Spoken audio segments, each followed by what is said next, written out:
Today is Thursday, September 23rd, 2021. Coming up on Roland Martin Unfiltered, streaming live on the Black Star Network.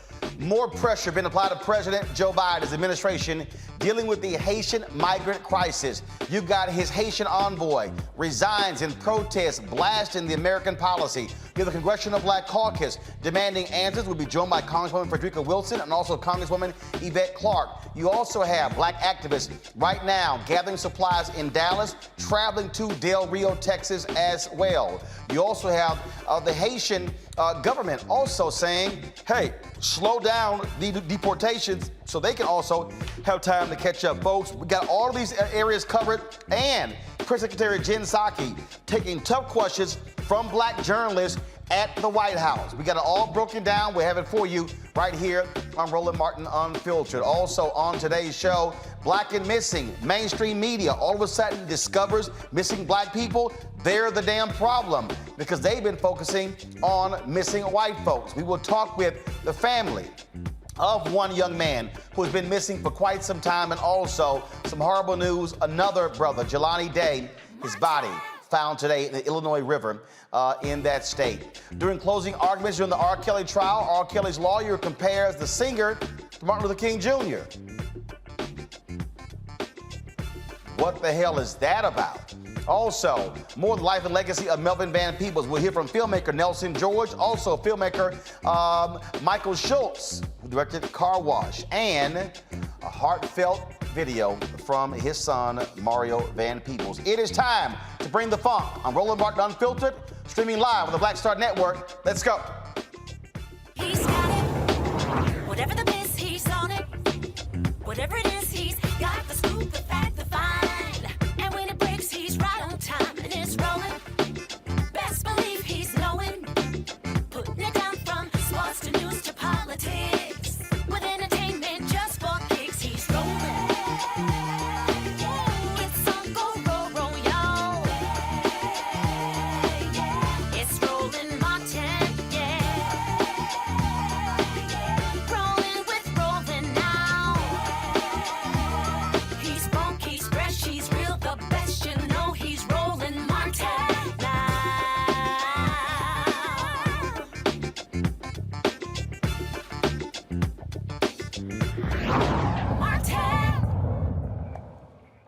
Far too many weak answers coming from the Biden administration as it relates to the Haitian migrant crisis happening on the Texas border. They continue to deport folks. They also are having more challenge them on their policy when it came to Border Patrol using horse reins to whip those individuals. The cops involved placed on administrative leave, but also what is America's policy in the treatment of Haitians? Why do we see a continuation of Haitians being treated far differently than Afghan refugees or even Cubans? We got comprehensive coverage on today's show. Joining us right now is Congresswoman Frederica Wilson out of Florida. Congresswoman, glad to have you on the show.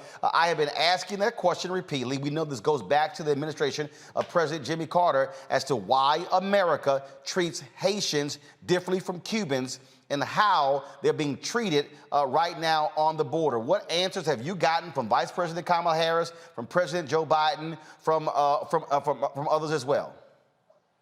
Well, it is very clear, and it has always been clear, that there's a difference between the way they treat all black immigrants versus white immigrants. So there's racism at the border. It's always been there.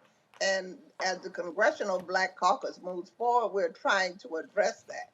Right now, we are demanding that all deportations to Haiti cease. Stop right now. No one needs to be deported to Haiti. Haiti cannot receive any repatriated people at this time. Haiti is not in the condition to receive anyone. And I see them moving people now on the airplane, going back to Haiti. Many of them do not even know that they're going to go back to Haiti. They have not just left Haiti. They have just left Chile. They've left other Central American countries. And some of them just speak Spanish. So this is 10 and 15 years ago, and they're repatriating these people to Haiti, and it must stop now. I am pissed. That's my new word. Pissed beyond my reservation. I am stunned that we are experiencing this under a Democratic president. This makes no sense. Now, you see the continuation of the policies of Donald Trump when it comes to Title 42, the usage of that. President Biden, then, we was running, said he was going to be treating Haitians more humanely. What the hell happened? Well, it is my understanding that this surge came as a surprise. They were not prepared for the surge.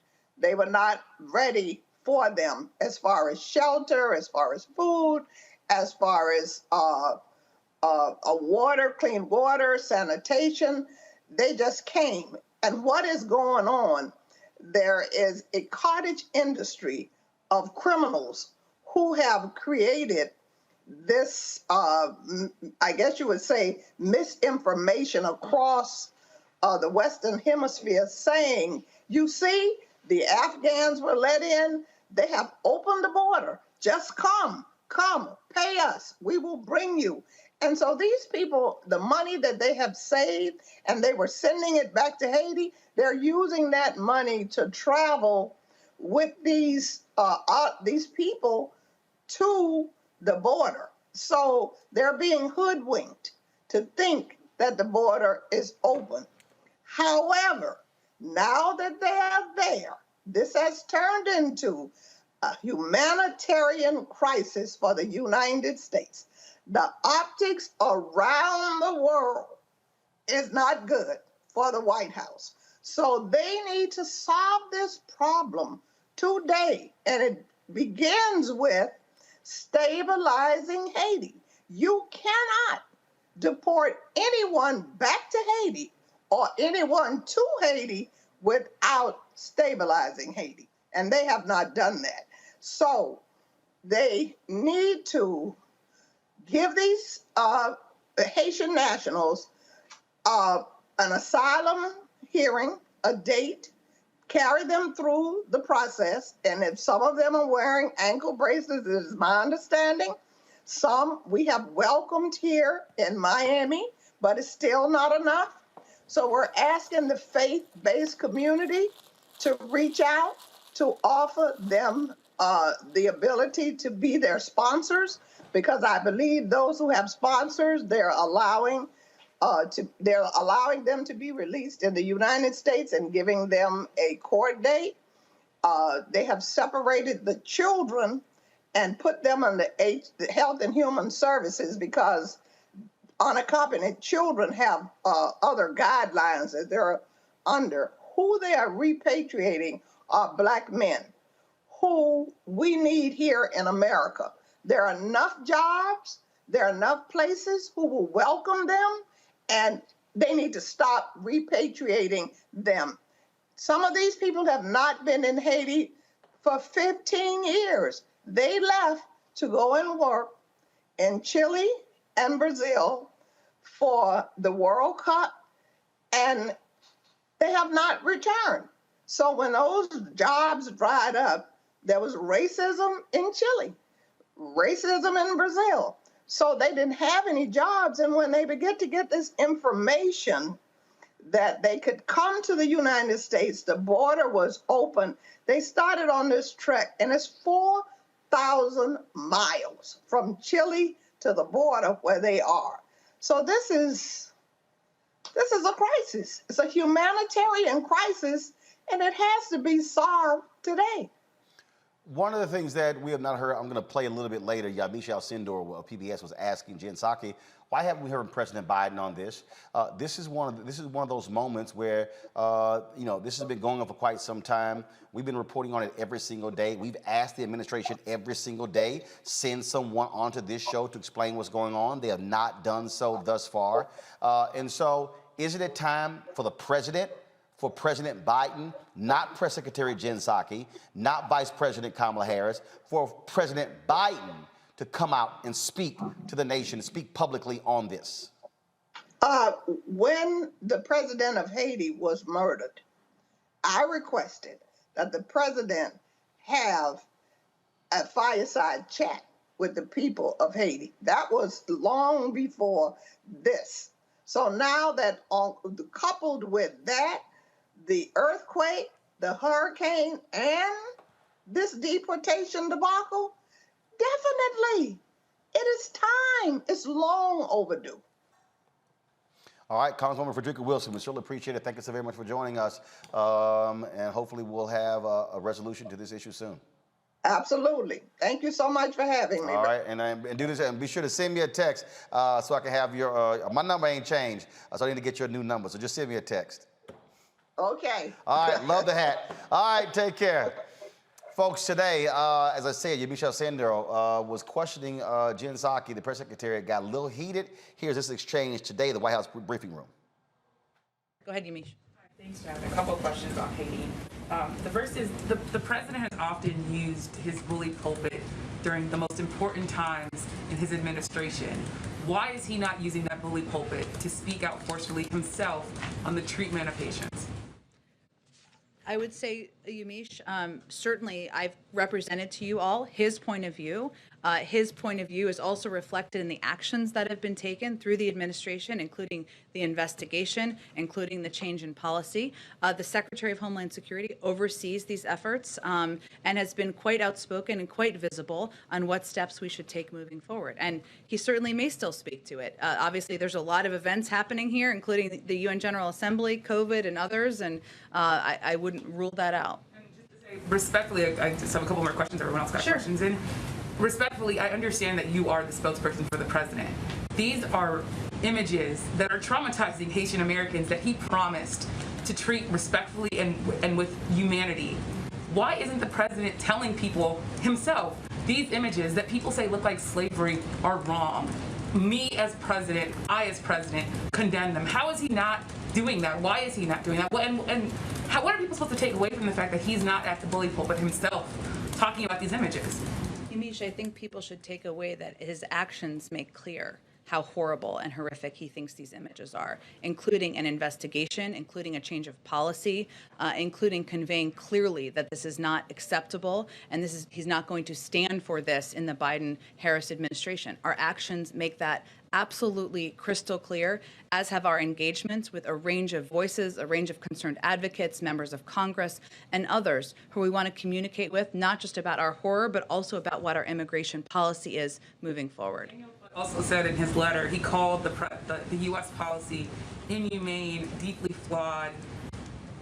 Does the president believe anything in this letter that Daniel Foote is saying rings true, has some sort of point that he believes is true? Which aspect? He called the policy toward Haiti inhumane. He said that He wasn't specific in his letter. What I noted earlier before, let me finish, Yamish. What I noted earlier before is that we have taken very specific actions as it relates to the horrific photos that we're not going to stand for in this administration. I don't know if he was referring to that or something else. That's why I raised the point. His purview, let me finish, Yamish. His purview was not about migration. He didn't raise his concerns about migration privately. We respect his point of view, respect his ability to bring forward concerns, to raise ideas, to raise proposals. That's certainly something the president welcomes from everybody on his team and something that he had the opportunity to do in a range of meetings. We also have to make decisions here based on what we feel are going to help promote democracy in Haiti, including Haitian-led reforms, Haitian-led steps on the ground to make changes in the country. A number of people who say that he did raise concerns over the deportation of Haitians and the treatment of Haitians. Are you saying then that Daniel Foote is not telling the truth in this letter? I would point you to the State Department, who have conveyed clearly in their statement what I just said. I promise. Yep.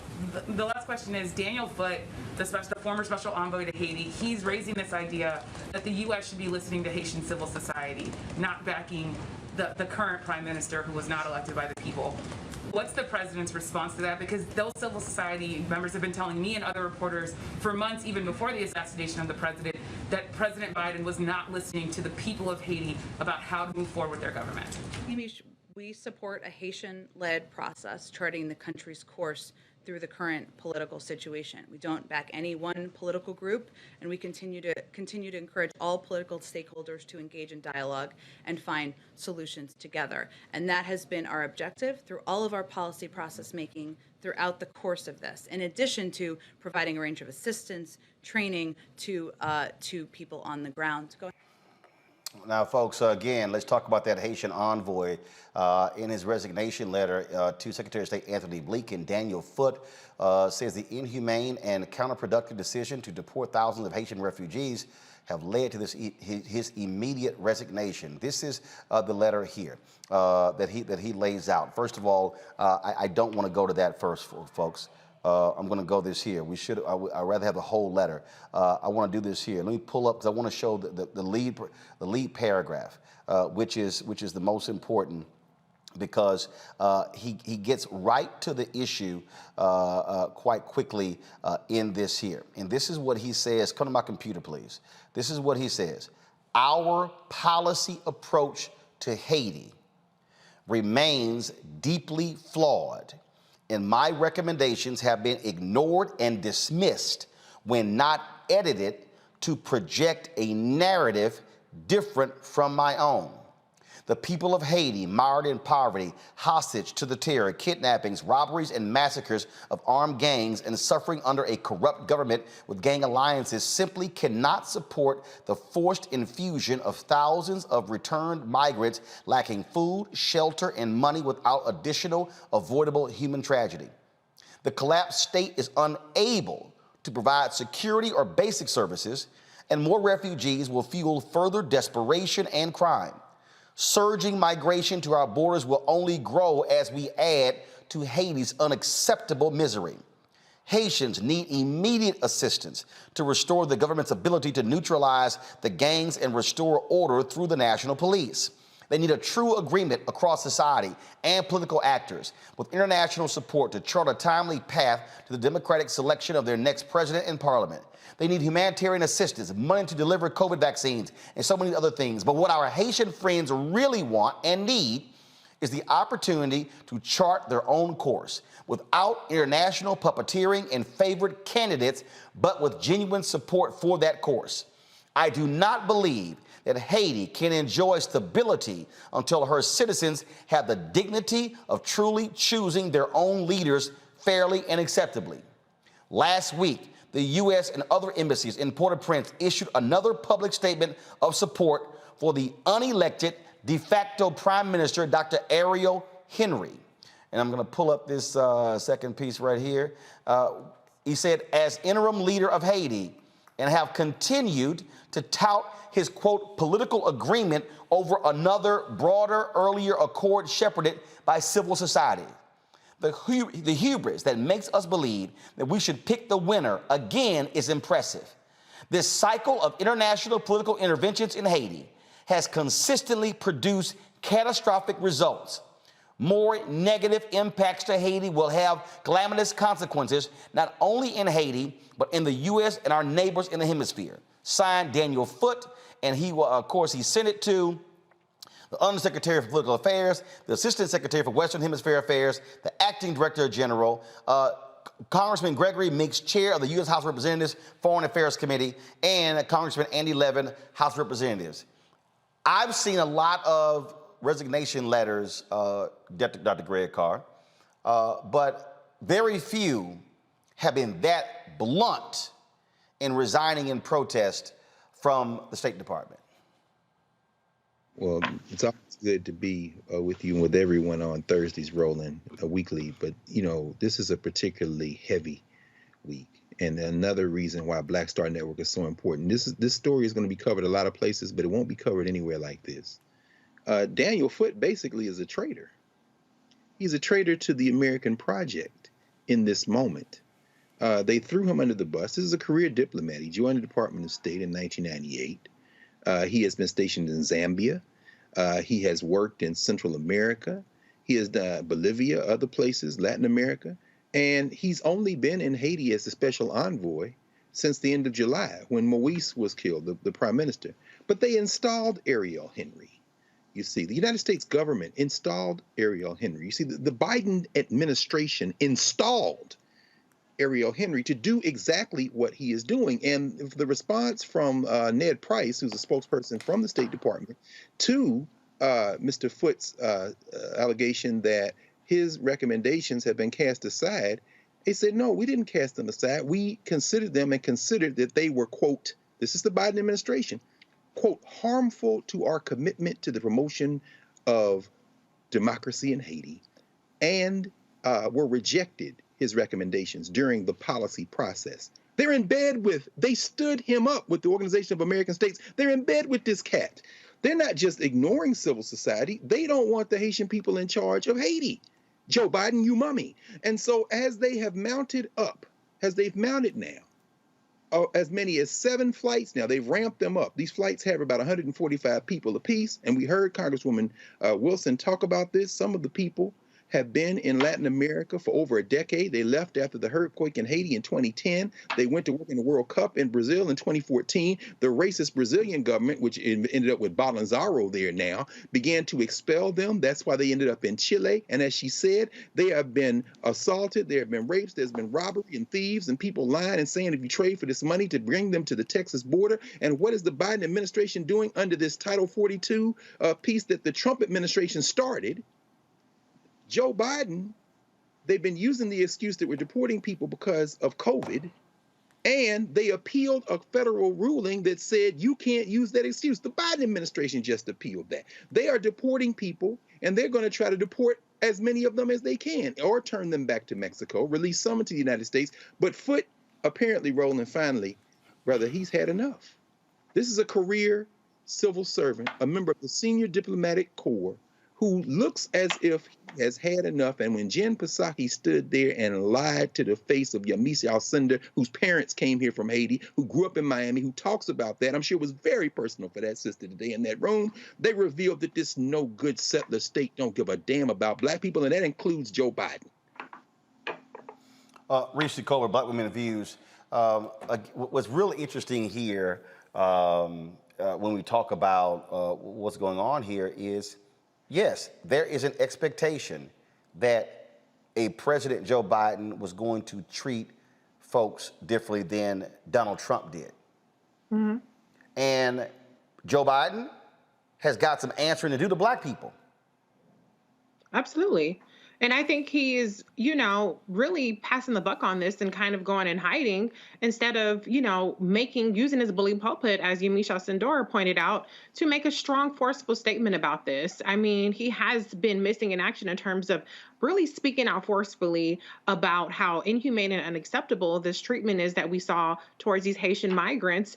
And, I think part of the problem is that, he hasn't figured out yet what his overarching policy is going to be on immigration. He kind of got a get out of jail free card by passing the buck and allowing this narrative that Vice President Kamala Harris is over the borders and over immigration, even though she had a very narrow assignment for diplomacy and with the Northern Triangle nations and not over the border. But he let her take all the daggers since the announcement was made in March on immigration. Well, now the buck needs to stop with the president, the person who actually is over this policy. His administration, his secretaries are the ones that are appealing this ruling in Title 42. And so it's time for him to speak out. But I think the problem is that as a nation, we also haven't decided what we want to be when it comes to immigration. We saw Donald Trump, the last president, who was talking about build a wall, and he was so anti-immigrant, so anti-refugee, and yet he improved his performance with Latinos in 2020. And even in 2018, the Republicans made gains. And so we don't have a mandate within the party. We don't have a mandate within the country on how we want to treat immigrants, just the same way we are not treating Black citizens as first-class citizens. Look at what's happening with voting suppression and rights all around the country. And so this is just another indication recognition of the fact that we as a country have not grappled with who we want to be.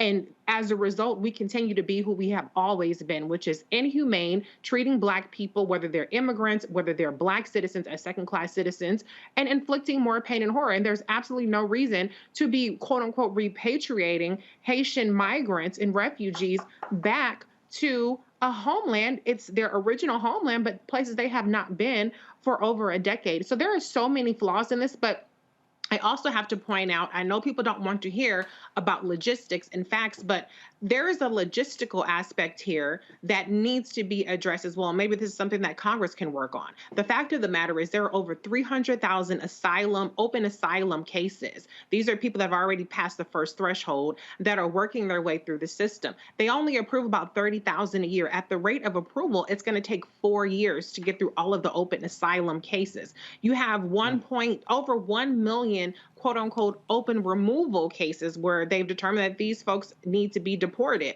And there's a huge backlog with that. So we have an immigration system that is completely broken. Even if you don't even take into account the racism and the disparities with how different groups are treated, there's still a very, very broken immigration system that has to be fixed and has to be addressed so that people who do come here can be processed in an orderly fashion instead of there being chaos and instead of them saying, well, look at the optics of a bunch of 10,000 people under a bridge. We need to solve those optics instead of solving the humanitarian crisis that we're dealing with. So this is a very layered issue. I don't have the expertise to talk about U.S., Haiti, government interfering and all that nature and all that stuff. But I will say that this is a very layered thing, and it's an emotionally charged and traumatic thing that we're looking at. But there are so many issues that need to be addressed that aren't even a part of the conversation yet. Roger, before I go to you, would you and my Congresswoman Yvette Clarke of New York. Congresswoman Clarke, glad to have you here on Roland Martin Unfiltered. You represent a number of Haitians in your district, a number of Haitian Americans. What are they saying to you? What are you hearing from them regarding this crisis on the Texas border? Roland, they are distraught, but they are not dissuaded. They are energized to do whatever they must do, what we must do to make sure that, one, there's accountability with the Department of Homeland Security and Border Patrol, but two, most importantly, that the Haitian migrants are given the same due process that all other migrants seeking refugee status, asylum in the United States are afforded. We are very focused. Of course, it is a traumatic thing to watch people of African descent, Black people, Haitian people treated in the way that we have seen. We know that this migration is a culmination of a number of very complex situations, and it is up to us as Americans to stand up for the creed that we are accepting of all people in our nation, that asylum is something that has been at the heart of who we are as a people. So my constituency, while disappointed, while very just angry and distraught over what has transpired, are energized to make sure that there is justice at the end of the day. This is, of course, Democratic administration. Bottom line is, if this was Donald Trump, folks would be raising holy hell all up and down. As far as we're concerned, there's no difference. How these Black migrants are being treated is wrong, and President Joe Biden needs to say something. He needs to be seen speaking. We've heard from Vice President Kamala Harris. We've heard from Press Secretary Jen Psaki. We've heard from CBC members, Congresswoman Joyce Beatty, the chair, and so many others. When is he going to say something that speaks to this issue? Because he pledged to treat migrants humanely when he was running for president. Well, now he's in the office. Well, it's my hope that he's hearing the outcry of the people. Certainly, we went to the White House to make it plain to them, we being members of the Congressional Black Caucus, me being the head of the Immigration Task Force, co-chair of the Caribbean Caucus and co-chair of the Haiti Caucus in the House of Representatives. I've made it unequivocally clear that what we have experienced as people of African descent was amplified in terms of the marginalization and brutality against Black bodies that we witnessed with these Border Patrol agents. We have asked that these Border Patrol agents be held accountable, and as far as I'm concerned, that means dismissed, and that there are a whole host of other actions that need to be taken by this administration. So we recognize that this was a digression that can be overcome. Right now, we've asked for the halt of any more repatriation of Haitian nationals back to Haiti. And again, that there be due process for those who are seeking refuge and asylum in the United States of America. I've seen the administration begin to move in that direction. I'm holding them accountable each and every day. As you know, we want accountability, we want transparency, and most of all, we want our people to be treated with human dignity. Congresswoman Yvette Clarke, we certainly appreciate it. Thank you so very much for joining us. Thank you for having me, Roland, and thank you for being on top of this issue, as I know you would have been. But this is something we cannot abide with as Americans, as African Americans, as Black Americans, and in my case, as a Caribbean American. This strikes at the heart of who we are as a nation, and this will not be the final word. There's much more that needs to be done, not only for these migrants, but for the island nation of Haiti. And I intend to be on the front lines and leading that charge. So thank you once again, and I appreciate the attention you're giving to this issue, Roland. Thank you so much. I appreciate it. Thank you so very much. All right, Faraji Muhammad, your thoughts on all of this. It is certainly increasing. It's a problem. We're seeing this all across. We're seeing, of course, activists work to pull together resources. They're doing that in Dallas as we speak. We're going to try to get Tamika Mallory, Reverend Freddie Haynes on the line as well. They're going to be driving supplies and resources down to Del Rio. I saw Pastor Jamal Bryant and others are going to be heading down there as well. Biden administration has got a problem, and I don't know who the hell is advising them, but they better fix it real quick.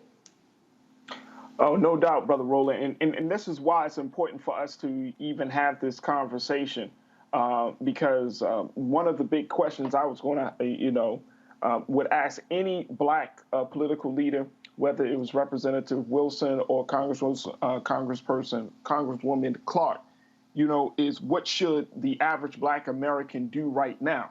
What should be done? Because I see Jay Morrison, other folks are talking about hitting the Del Rio. What about those of us at home? How do we help? How do we support?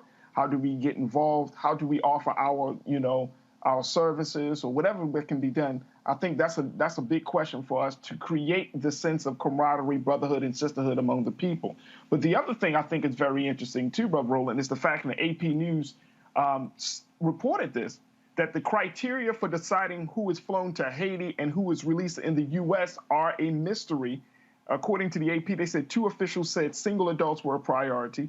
And they said that if previous handling of asylum seekers is any guide, the administration is more likely to release those deemed vulnerable, including pregnant women, families with young children, and those with medical issues, and exempt unaccompanied children from expulsion flights on humanitarian grounds. Now, that's based on the previous policy. But that's not determining, that doesn't speak to where we are at the present moment. And I love what Reese had said in terms of where we are in this country on immigration. We know that there is a deep, deep level of racism when it comes to immigration in this country that we afford to white immigrants and migrants versus Black immigrants and migrants. And I think that's the problem. I think that's the problem. But we can't talk about that longstanding issue right now because we got thousands of people living under a bridge in Texas. So we have to ask the questions, why isn't there a criteria? What should the criteria be at this point?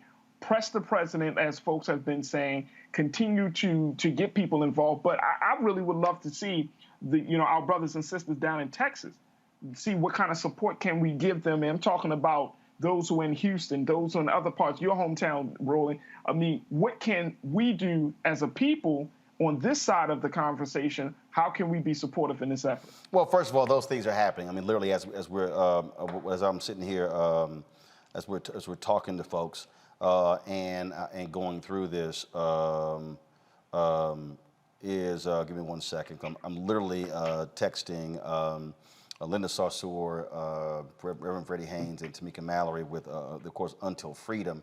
What they are doing they're having me supplies. First of all, pulling together supplies and resources.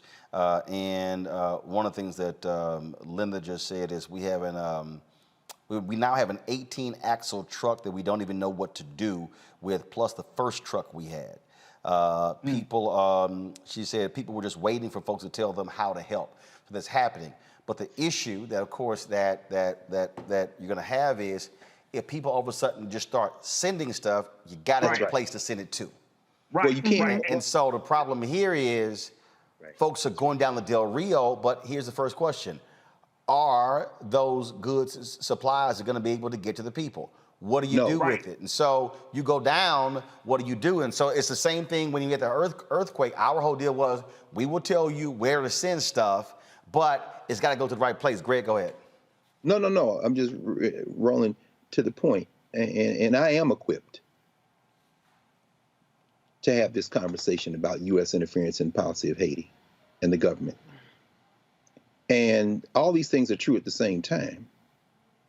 There isn't a broken immigration system in this country, particularly since 1965, the Immigration and Naturalization Act. What there is a determined attempt to curate who gets to come in this country and who doesn't. Mm-hmm. It's not broken. It's not broken at all. In fact, it is a spigot that has always been controlled as far back as the 1882 Chinese Exclusion Act to keep this country white. Now, in terms of the U.S. policy toward Haiti, the Biden administration is following in the footsteps, as you have said, Roland, of every administration going back to the damn Haitian Revolution when it comes to regulating how Haiti fits in the geopolitics of this hemisphere. So that the corporate interests in Haiti, I'm talking about the people who make the draws and the baseballs in both the Haiti and Dominican Republic, that is what is informing the fact that after the assassination of Moise, when this guy went down there as Biden's emissary, the special envoy, in July, to now, they took out the person that the remnants of the Haitian government decided you be the leader until we get. The Biden administration is like, no, they vetted Dr. Henry, along with the Organization of American States. None of this is hidden. It takes maybe a few keystrokes and a couple of conversations to see. And so as people in the United States want to send aid, the folk who are down there under the bridge at Del Rio, access has been blocked by the local police and the federal government. It's important to understand. Also, that number is shrinking decidedly. Why? Because they are flying people back. At last count I have, and you may have more recently, there are less than 4,000 people down there now. There are 3.2 thousand people in custody. There are over 1,400 who have been returned, whether they're sent back to Mexico or even, depending on their papers, back to the sources of where they came from. And the flights, as many as now, 7 a week, this uptick by the Biden administration, are landing at Toussaint Louverture. People are getting off the plane, and in one case, tried to fight the ICE people to get back on the plane, come back to the United States because they have nothing in Haiti. Now, the only other thing I'll say is that this is not unrelated. I know people get tired of me hearing me saying, but it's okay. Do a little research. There is no we in this country. There's no moral core in this country. There's no we're better than this. The sitting vice president of the United States made a statement. This is after the damn Democratic Party gave the right wing talking points by showing her at the Howard Hampton football game Saturday, combining it with these Haitians under the bridge, and basically revealing the fact that the Biden administration set her up in the first place by, as you say, Reese, saddling her with this idea that you would control the border, which was never supposed to include all this. But at the end of the day, even the vice president has said something. Right now, we are all Haitians. One of the most encouraging things I've seen in this, and that I think we've seen in this, is that we have set aside all our little petty differences about where the black people come from, we continental Africans. Yeah. You heard Yvette Clark, you heard Frederica Wilson. We are all Haitians. And that cracker on that horse with that whip, bring it, baby. because your little country's falling apart. You're going to whip the right one in a minute. Y'all real close now. You're taking another step closer to the dissolution of this settler project. There's nothing broken in this country. There's nothing broken in this country. This is an anti-Black project. And we're seeing another example of it today in Texas. Well, when you talk about how this view of whiteness, and I've told y'all about this white supremacist Charlie Kirk, big time Trump person. Listen to what he said about what should be happening with the border dealing with Haitians. Listen. Of course, that's a lie. We know that's not true. You have pictures of people that have pieces of paper that says, please help us. I do not speak English. What bus do I need to take? Thanks for your help. As they get released into the interior of the United States. Bill Malhusian is saying they are releasing entire family units into the United States. Now, some people are saying I'm being too harsh on Texas. Well, Texas, whether they like it or not, are front and center, smack dab in the middle of the great question of our time, which is, who runs the country? What do you do when you start to have a apathetic tyrant, now apathetic when it comes to immigration law, but very engaged when it comes towards forcing vaccinations? What do you do? I know so many amazing patriots in the great state of Texas, and I love Texas, that have been waiting and are willing for this moment. Deputize a citizen force, put them on the border, give them handcuffs, get it done. Sure, that's dramatic. You know what's dramatic? The invasion of the country. We're going to talk more about that. We're going to talk about how the other side has openly admitted that this is about bringing in voters that they want and they like, and honestly diminishing and decreasing white demographics in America. We're going to say that part out loud because so many people in the corporate media are afraid to talk about it. Charlie Kirk here. Check out the Charlie Kirk Show podcast. Be right back. No, Charlie, we aren't afraid to talk about what you white nationalists have been saying and want to do because we've been calling that out. First of all, let's just be clear. You can't blame what's happening with decreasing white folks on migrants. Y'all the ones who stopped screwing.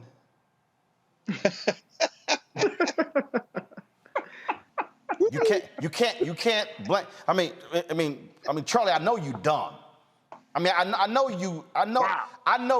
know Candace Owens makes you look like a Rhodes Scholar. But let me just show you a couple of things here, Charlie, that probably you had know nothing about because aren't you also like a college dropout, just like Candace? Let's see here. We're going to type in here. Go to my computer, please. Declining white birth rates in America. What comes up? Right here. White deaths exceed births in a majority of U.S. states. Let me go ahead and increase this here.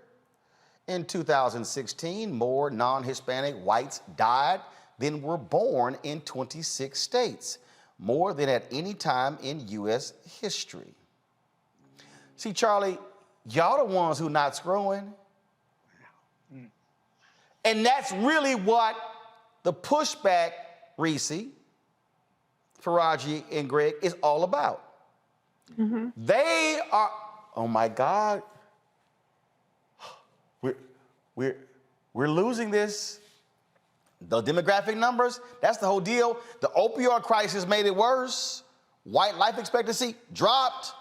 COVID's making it worse, dropping. That's why every time one of these white anti-vaxxers, white 707 conservative radio talk show hosts, bye, they gone. They dead. Right.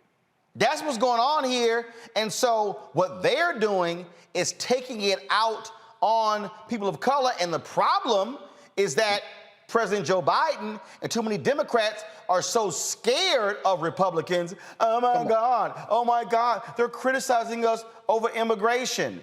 Oh, then you have this white nationalist, Tucker Carlson, on Fox News, leading the charge every single night, saying stuff like this. An unrelenting stream of immigration. But why? Well, Joe Biden just said it. To change the racial mix of the country. That's the reason. To reduce the political power of people whose ancestors lived here and dramatically increase the proportion of Americans newly arrived from the third world. And then Biden went further. He said that non-white DNA is the, quote, source of our strength. Imagine saying that. This is the language of eugenics. It's horrifying. But there's a reason Biden said it. In political terms, this policy is called the Great Replacement, the replacement of legacy Americans with more obedient people from faraway countries. They brag about it all the time, but if you dare to say it's happening, they will scream at you with maximum hysteria. And here you have Joe Biden confirming his motive on tape with a smile on his face. Legacy Americans. Go ahead, Faraji. What is he talking about? I'm blown away. I'm blown away by this whole thing. But, I think that, this whole idea that this is a mass, as Tucker Carlson saying, mass movement to decline the white population, this is straight out of something, this is white paranoia, this is white fear, because America is coming to a reckoning, and this whole country, this whole world is coming to a reckoning that white supremacy is dying, and you're seeing people rise up. No. That's a mistake we make. White supremacy is not. No. White supremacy is not dying. More whites are dying. That's a difference. No. And here's why I say white supremacy is dying. The belief in white supremacy is dying. That is, people are starting to rebel against that idea of this. Black people, brown people across this country, across this world. Here's the no. See, no. Gotta correct you, my brother. Here's why. Go ahead, Here's why. By 2043, okay, America will be a nation majority people of color. But that's 53% Black, Latino, Asian, Native American, 47% white. The problem is you have an increasing number of Latinos who are identifying as white. They are identifying as white right now. No, hold up. Then you also have Brother Roland, you also have an emerging number of Latinos and Hispanics who are pushing for not an identification with white, but they want to be placed in a different category, in their own independent category. I'm telling you, here's the deal. We're seeing it play out in Texas right now. In the last election, you had some Texas counties that were Hispanic counties saw a 200 to 300% increase for Donald Trump over Joe Biden. Well, Sure. Follow me here. What I'm saying is this here. Reese raised the point earlier.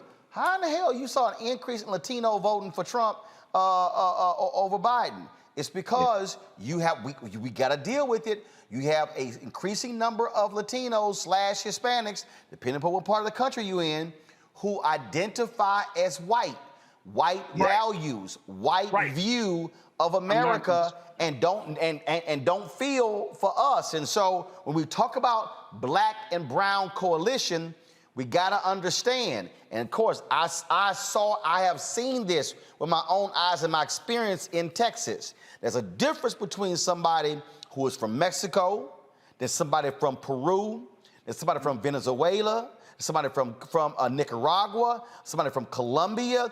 And so the values aren't the same. So you got some folks who come over here and like, nah, I'm white. But for that contract and for college, I'm brown, but I'm white. So there's a dynamic at play here that we got to own up to. And I agree with you. I'm just simply saying that even with that dynamic at play, Brother Roland, the fact is people are tired of white people exerting their force, white people saying that they're better. That whole idea that white people should be in the leadership role, white people should be empowered, People are pushing back on that. We're seeing that literally every single day in this country. So what that other radio hosts and Tucker Carlson are afraid of is they're seeing their world going down and it's crumbling because the belief system that keeps this world up is flawed and is now being seen as a way to keep people as slaves rather than masters of their own fate. Greg, go ahead. No, I mean, yeah, I think a number of these things work in tandem. The real villain of this piece is the nation state. Anytime you begin to parcel out rights and resources based on where you came out of your mother's womb, in other words, the concept of citizenship, you then enter people in a version of the Hunger Games. So we'll have a majority non-white country, but white people will then become the largest minority group in the country. And what holds whiteness together is anti-blackness.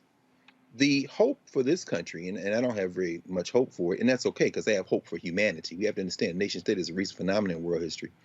But the hope for this country would be to ultimately abandon race logics. Charlie Kirk, who I would love to meet at the border, if he had the manhood to screw his little courage up and grab a whip and join him, I would love to join him down there and have a nice little dialogue. It would probably last about maybe the seconds it would take for me to erase all his bridge work with my fist. But we know he's not going anywhere near the border, so that would never happen. Charlie Cook and Kirk and the youngish-looking Tucker Carlson know very well that what they're doing is rallying the only thing that brings whiteness together, which is anti-blackness. And they're doing it exactly as you said. This, to quote Francis Cress Welsing and others, the public enemy, the fear of a black planet.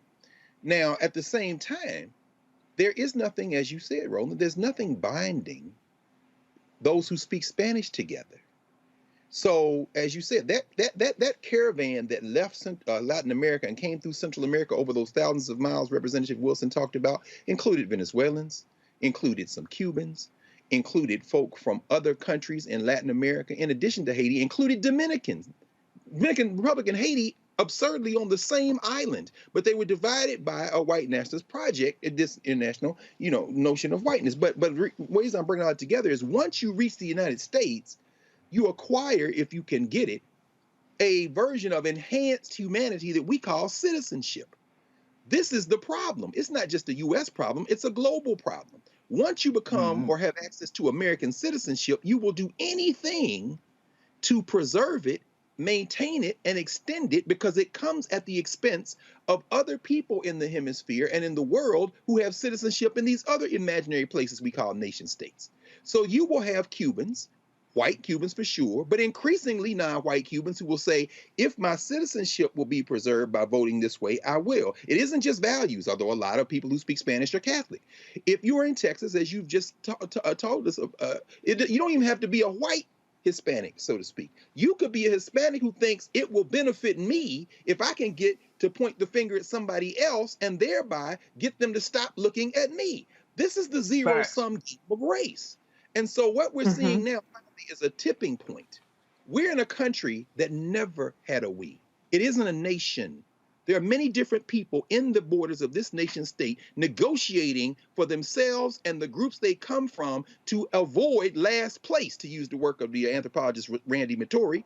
But this moment, when you see this white boy on this horse and Maxine Waters evokes enslavement, and Yamiche Alcindor goes after Jen Psaki, and she should have went after her with more barrels than she did. When Kamala Harris, who we can debate policy decisions, comes out and speaks as the sitting vice president, and the president of the United States is silent because he is still chasing them three imaginary white voters who are not going to return the Congress to the United States to the Democrats in 2022, and he's going to lose the election in 2024 because the white party is unified around anti-us, and we are not unified because there's no logic in this country that unifies the non-whites because we're all too busy trying to avoid last place. This thing is headed for a fracture. And the thing here, Reese, when it comes down to politics, and I asked, you're going to hear in a second when I talk with Congresswoman Karen Bass, Democratic Party, you think you going to hold on to the House and the Senate in 2022 without black people? Come on. Oh, Come on. They I don't know. Ron Klain, chief of staff. You might want to wake up. If I'm Susan Rice and Cedric Richmond, I'm walking to that Oval Office saying, "Say, bro, do you understand what you're doing? Yeah. No George Floyd Justice Act, no For the People Act, no John Lewis Act. This Haitian issue here. Oh, you asking for an ass whooping." Reese, go ahead before I go to break. Come on. Yeah, I do not look forward to 2022 and having to make the argument again, please vote like your life depend on it, blah, blah, blah, when we're back in the same situation of not having results to show for it and only being able to show that it would have been worse had we picked the other guy. So there has to be some sort of come to Jesus moment. There has to be a reckoning. The Democratic Party has to figure out its identity and stick with it on immigration. And that identity cannot be appealing to white nationalism. To the point about white supremacy, there are plenty of people who are foot soldiers of white supremacy that are not white. Tim Scott is the one who tanked the George Floyd Justice and Policing Act along with Manchin. We have the new Florida Surgeon General is a black man who just got rid of mask mandates and even quarantine mandates in schools. And so there are plenty of black people that we can identify that are foot soldiers of white supremacy. To Dr.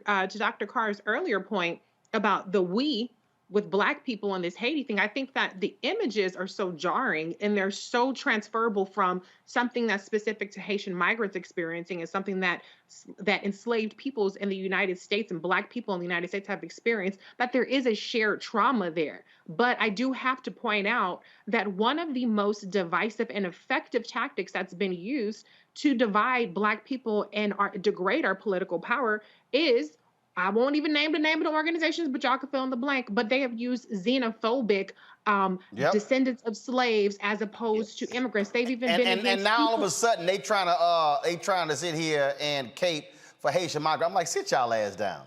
But the reason for that is because it's an issue that is politically charged and can alienate black voters from the Democratic Party. So there are a lot of issues at play. We have xenophobia within the black community. I don't think there's an all good big kumbaya situation that's coming together just because of these images, but the images are universally abhorrent to anybody who has a conscience and a soul and understands that black peoples from across the diaspora have humanity. But we cannot ignore that we are still very much fractured. And even though we might come together to express our outrage towards the administration, that doesn't mean that we all have the same goals, because there are some people that actually do identify with, it's not Tucker Carlson and Kirk called it the white replacement theory, but there is a notion that they're taking our jobs and we have to take care of our own people, and y'all are talking about letting them through. So there are a lot of things that we have to talk about. We can't just put a rosy picture on it like we're all in this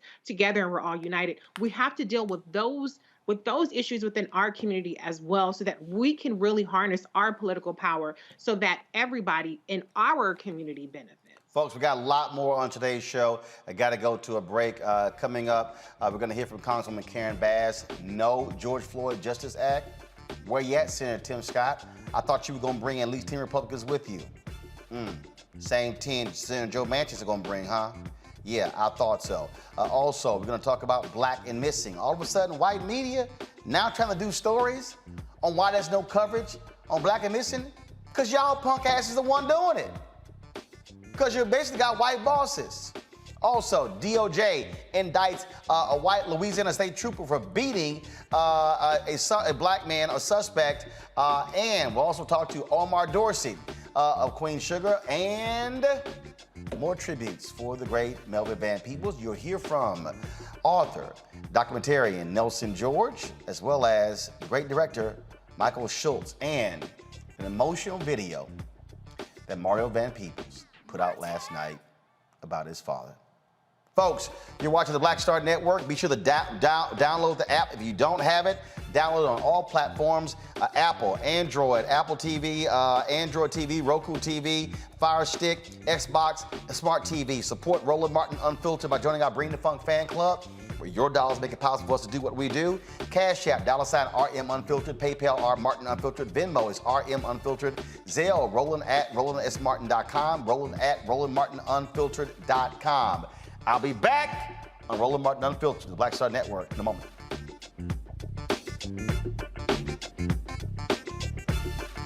I believe that people our age have lost the ability to focus the discipline on the art of organizing. The challenges, there's so many of them and they're complex, and we need to be moving to address them. But I'm able to say, watch out, Tiffany. I know this road.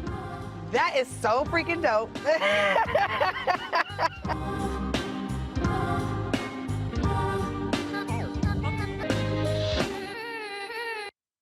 Time to be smart. Roland Martin's doing this every day. Oh, no punches! Thank you, Roland Martin, for always giving voice to the issues. Look for Roland Martin in the whirlwind, to quote Marcus Garvey again. The video looks phenomenal, so I'm really excited to see it on my big screen. Support this man, Black Media. He makes sure that our stories are told. See, this difference between Black Star Network and Black Media and something like CNN. I got to defer to the brilliance of Dr. Carr and to the brilliance of the Black Star Network. I am rolling with Roland all the way. Honored to be on a show that you own, a black man owns the show. Folks, Black Star Network is here. I'm real revolutionary right now. Roland was amazing on there. Hey, Black, I love y'all. I can't commend you enough about the platform that you've created for us to be able to share who we are, what we're doing in the world, and the impact that we're having. Let's be smart. Bring your eyeballs home. You can't be Black-owned media and be here. You dig?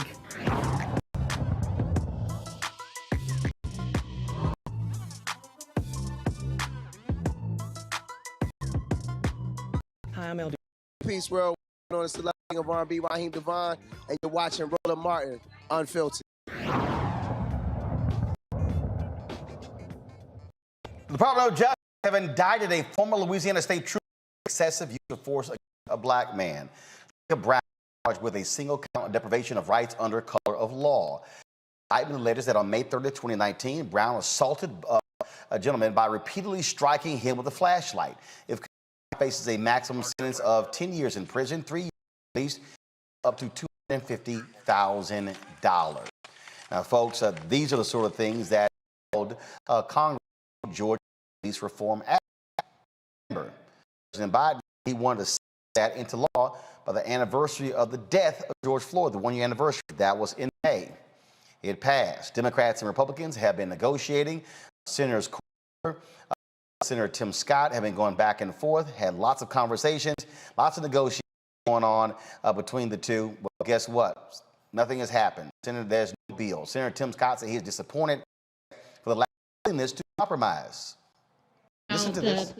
Negotiations come to an end. I am disappointed about it. I've spent several years working on it, and frankly, the amount of misinformation is remarkable from the other side of the aisle. It is disappointing without much of a question. Senator Warren said this morning that talks aren't over on their end, but I know you said that they were the ones that were here. Yeah, I mean, the concern, of course, is that what they'll try to do is find some executive order and slide it into reconciliation, and they're very partisan, and that's unfortunate and likely. They both, in their statements, made it very clear that they're looking for a way to do this from a partisan perspective, unwilling to negotiate on behalf of the communities that need help the most. They're going to find a way to shove it into something in a very partisan. Pursue executive order in a partisan fashion. You mean like executive order that you agreed with? That same one, the one you agreed with under Trump? That's quite interesting. Earlier today, I talked to Congresswoman Karen Bass, who was involved in the negotiations on this. She has a different take than what Senator Tim Scott just said. Listen to our interview.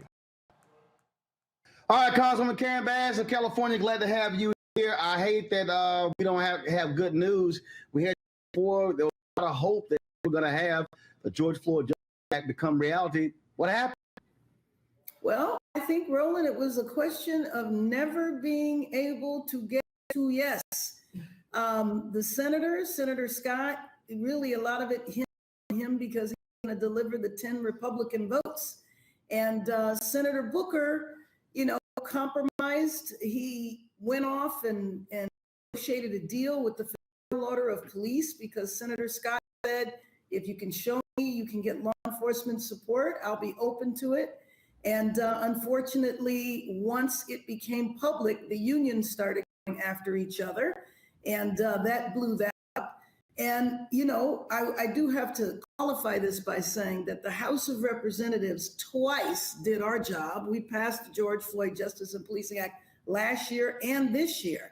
But I think Senator Booker just kind of threw in the towel yesterday because he felt that he could never get Senator Scott to say yes, even having compromised all the way down to the bone. So, look, there are a lot of us, frankly, who said we had no faith there were going to be 10 Republicans. Now, you had Senator Tim Scott and Senator Graham telling others, oh, they could bring 20, 25 along. And so the proof is in the pudding. Yeah, the proof is in the pudding. But, you know, Roland, I didn't have tons of faith. But when McConnell anointed Scott to negotiate the deal and said, whatever deal you negotiate, we will make sure it gets across the finish line, that was tons of reason for us to have hope. I agree. No. Let me be clear. First of all, making the effort to negotiate to get a deal had to happen. Right. But my point was, I felt no matter what y'all did, unless y'all just gave everything up, the Republicans were going to always just try to find some other excuse, you know. And the thing is also, Senator Tim Scott hasn't come out, explained himself, explained any of this. And the bottom line is what you just said. If McConnell said, what you bring to us, we're going to put forth, nothing, you know, it's like, you know, again, lock it down, make it happen. Right. But I will tell you how far it went. One, I told you that Senator Booker negotiated a deal with the police that they agreed to. If that didn't work, we said, well, what about the Trump executive order? President Trump put that forward. It's still in effect. And, you know, when President Trump put it forward, we didn't like it because it was at the height of the protests last year. But frankly, given that momentum is gone and is actually reversed and in the opposite direction, putting Trump's executive order into law this year looks different than it did last year. But Senator Scott was not able to agree to that. Now, that was President Trump's executive order with all branches of law enforcement supporting it. And so if you can't even agree to what is already in existence, then at that point you have to say that this is over, which is what Senator Booker did. So here's the dilemma that that Democrats are in. Democrats control the House. The House, as you said, passed it twice. The Senate did not pass it, but Democrats have but it's a 50-50 tie in the United States Senate. Democrats have the White House. I'm already hearing from people who have said, no George Floyd Justice Act. We've seen what's happened with the Haitian and Texas border. No For the People Act. I'm hearing people say, I'm not going to be excited and interested in going out there and voting next year. This is going to have serious ramifications for Democrats to keep control of the House and the Senate in 2022. So, you know, what are you telling the White House? What are you saying to, Majority Leader Chuck Schumer that, look, folks, understand, Black folks are not just going to sit here and look kindly on nothing actually getting passed. You know, you couldn't be more right. I mean, this is a devastating loss. The most important thing to me is the fact that an average day, 3 people die at the hands of police. So if you think about George Floyd's murder to now, you're talking over a year, there's probably been around 1,000 deaths involving officers. Now, I'm not saying all of them were like George Floyd. Some of them might have been appropriate in the sense that people might have been in the middle of a violent exchange. But without any transparency, without any accountability, with 18,000 police departments policing in 18,000 different ways, you know, it's really something that we were not able to bring about this change or voting rights or any of the other initiatives. We have to spend the time and help people understand that the problem in the Senate, as you well know, is that having majority is not enough. You have to have supermajority. But I believe at some point you have to look at that and say, if we're in control of the rules, then maybe we need to change the rules. What's next? Now we're hearing, President out of the White House, President Biden may take action utilizing executive orders. We asked that. We called on the administration to use its power to the fullest. I will tell you that the administration, in particular, Susan Rice, the head of the Domestic Policy Council, Cedric Richmond, were helpful every single step of the way. They provided advice, they provided support, and frankly, they had wanted to move much, much sooner, and we asked them to wait. So now that we have officially declared the negotiations over, we are calling on the administration to use every ounce of their power to move the needle forward. We might not have been able to pass legislation, but the administration can act. The administration has already acted by issuing instructions to the Department of Justice, or the Department of Justice rather issued instructions around chokeholds, around no-knock. You know that the investigations are going on. All of the stuff that Trump shut down is now back in effect, and the administration is acting aggressively. I hate to put all of the emphasis there, but until we can pass meaningful legislation, we have to use the power that we have, and that's the power of the administration. Now, when it comes to people voting next year, we need to talk about that. And we need to say that what we were able to get done, or what the administration was able to get done, in the absence of our ability to act. Well, it's unfortunate that we sit here. There was tremendous pressure. There were people out there in the streets. But this is also what I've also said is that the activism, that pressure, has to continue. And frankly, I think Senator Tim Scott owes America an explanation as to what happened. Well, I would agree. I do think, though, that the lesson to be learned from this is that it's most important to push legislation at the height of the momentum. And if we had been able to pass legislation in the Senate last year, when there were hundreds of thousands of people in every single state and countries around the world, it would have been a lot better. Again, the House did our job twice. It was the Senate where things died. And that is all too often so issues that folks care about. Unfortunately, the public only sees who's in charge and says you failed, as opposed to those nuances. And so, Councilwoman Karen Bass, I do want to just give you an opportunity just to share your thoughts on what's happening on the border. There's lots of pressure being turned on President Biden, his Haitian resigns, blasting the American towards Haiti. Just on that. I mean, I think it was absolutely atrocious. I mean, I looked at those, the footage of the officers on horseback whipping the migrants, and I hope that an investigation quickly, that they are prosecuted if need be. And I do think that if those people are seeking asylum, then we need to treat them accordingly. So I worry about the mass deportation of people to a country that they haven't been in for years. Remember, folks did not get to Mexico, did not get to the border in a Haiti. They came to South America. Some of them had been in South America for quite a while. In Haiti, where there's absolutely. Well, we continue the pressure. I've been asking for the administration every single day to have somebody come on my show to explain what's going on. I still need to explain to me why they go away with decisions compared to Cubans, why we're accepting refugees, but we're turning our back on Haiti. And no one's in the administration seems to want to give an answer. And we're going to keep question and trying to get somebody to answer. I got that. I appreciate it. Thanks a lot. Yeah, you're welcome. Thank you. All right, have a good one. Bye.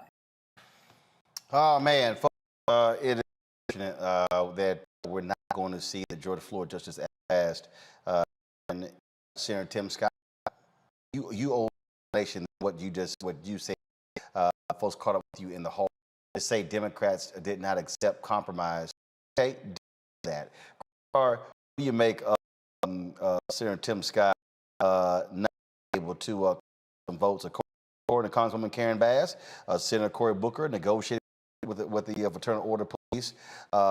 Democrats compromised on a whole lot of different areas. Scott couldn't deliver. No, he couldn't. You know what's so funny? I love that energy, man. I love how you on that laugh. That laugh. You know what? I want to congratulate Eugene Scott. Tim Scott things. I want to congratulate Tim and accomplished Scott, who entered that quote unquote in bad faith with one objective: to stop anything. To stop. That's why that Gould, unreconstructed Gould, McConnell sent his servant, his good and faithful servant, into that conversation. I want to congratulate Senator Cory Booker, who finally the floor of his self-respect and said no. I've given everything. I want to congratulate the people who leaked the evisceration of by Fraternal Order Police after making a quote-unquote secret deal. I want to congratulate the people who leaked it, then walked from it, as those of the Sheriff's Association and other groups, Senator Tim and young Lindsey Graham. And I want to congratulate every nationalist contingent who sent Tim with one objective and one objective only: to defend the rollers. Don't let anything happen. And when I heard finally, which is why when she left, a woman who managed the whole California legislature, the short to be vice president of the state's candidate because of her negotiating things, Congresswoman said that they couldn't even get agreed to pass. That's all you need to know. They couldn't even pass a resolution in the United States Senate to say George Floyd was murdered. And guess who voted against that resolution? Mission accomplished, Scott. Young, good job, Tim. Scott thing. Proud of you, young boy. Raji? Yeah, I just believe we're still at this place. I think this is the reason why so many of our people just have lost hope and faith in the government of the United States. Look at what this bill encompasses, what this act actually says. And I'm just going to read a quick excerpt of it. The bill enhances existing enforcement mechanisms to remedy violations of law enforcement. Among other things, it does the following: lowers the criminal intent standard from will to knowing or reckless to convicted law enforcement officer for misconduct in a federal prosecution. Limits qualified immunity defense to liability in a private civil against law enforcement officer, and grants administrative subpoena power to the Department of Justice in pattern practice and investigation. It also establishes a framework to prevent and remedy racial profiling by law enforcement at the federal, state, and local level.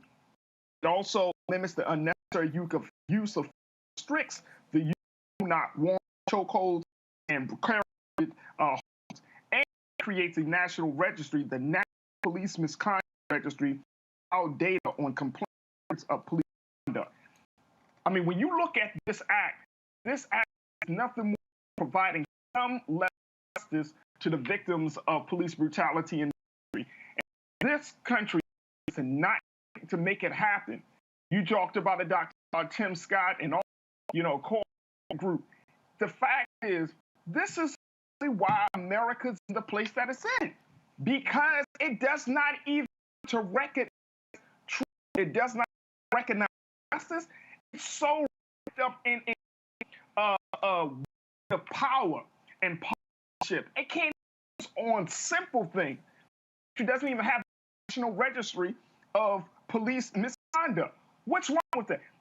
Qualified immunity. That's the problem. Police should not be civilly liable when they kill somebody.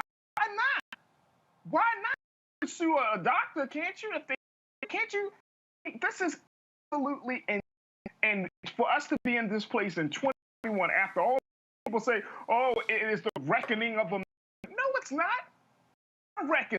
Same damn thing. Nothing. Right. I can't. Yeah, I think an example of how Senate majority, Senate majority leader Chuck Schumer, we're of the Democratic caucus. They have the majority. There's no reform whatsoever. Completely got rid of the mission of the filibuster filibuster as a filibuster 3. What I continue to wave the flag, and it's not going to be enough to go to the voters, to the young voters, and going to some voters in 2022 and say, let's pass a bill, the Senate didn't mention it, and that's the reality. People don't like political realities. They don't like practicalities and Senate process. So this is unfortunate development. So very typical of Republicans out there getting together to run around. It happened with Obamacare, where Obama gave Obama made a lot of compromise to a Republican. Democrats how much more to endure to figure out that you don't negotiate with terrorists. They're going to figure out that Chuck Schumer step the hell and get some votes. He was in United against Trump. Now it's time to actually govern, lead, and legislate. You don't to fall. Well, we're going to obstruct the Trump administration and where votes, and they're going to say, whatever they want to actually pass Schumer. Nobody mentioned Chuck. We can blame on negotiate where Chuck Schumer, and it doesn't pass. They go back to VP Harris. Where is Chuck Schumer? Your tweet today is a good day to, and you ain't shit in the minute. I want to say, Chuck Schumer, step it the hell up. If you gotta do what you gotta do. Bring your car. That's what a leader. That's what Nancy does. She has large factor of entities where they want to pass. And every time comes through this, they're not going to support this. And very narrow majority gets the shit. So whatever you have to do, Schumer, you're already leader for a long time. Get it. Not inaction. Not fall back. And it's the Senate because the Senate is their position back in 2022. I've been for a while. It's going to require a Democratic Party if Chuck Schumer figure out to get some shit with votes. That's Vice President with the tiebreaker. Reese has to get some shit done. Man, Oklahoma was facing a recommendation from the State Board of Parole. Jones was death slaying Paul. Last parole board recommended Jones to be imprisonment. Jones awaiting the Kevin the recommendation panel. 18th. All right, folks, got to go to back. Missing detention on a white body was found in Wyoming. Massive coverage. All the media out. What's called that? The media that now they're facing the people who are in all with father of a brother who's been missing, who is trying to is yet to go. Also, the organization whose focus is on African Americans who come up missing. That is next on Roland Martin Live Network. Just about folk and justice.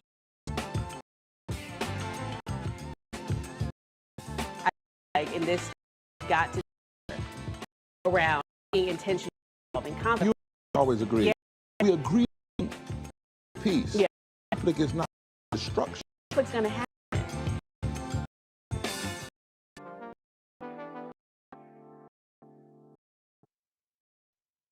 Them to be when we control our enemies, we win.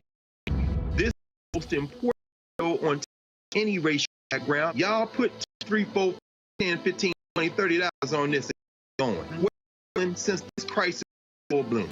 Anybody watch this, tell your friends, go back the last weeks, especially at Roland Martin Unfiltered. I mean, hell, go back and look at today. You sitting senators, star, whatever you have, you can Roland Martin Unfiltered to support because the information literally say.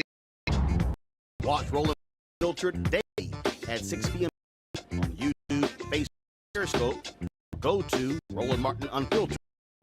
Support the Roland Martin Unfiltered Daily Digital by going to filter.com.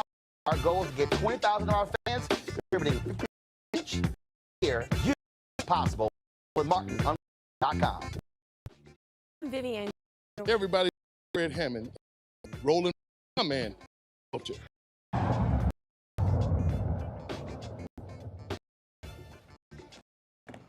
Folks, all the platforms we have used them to on who have missing.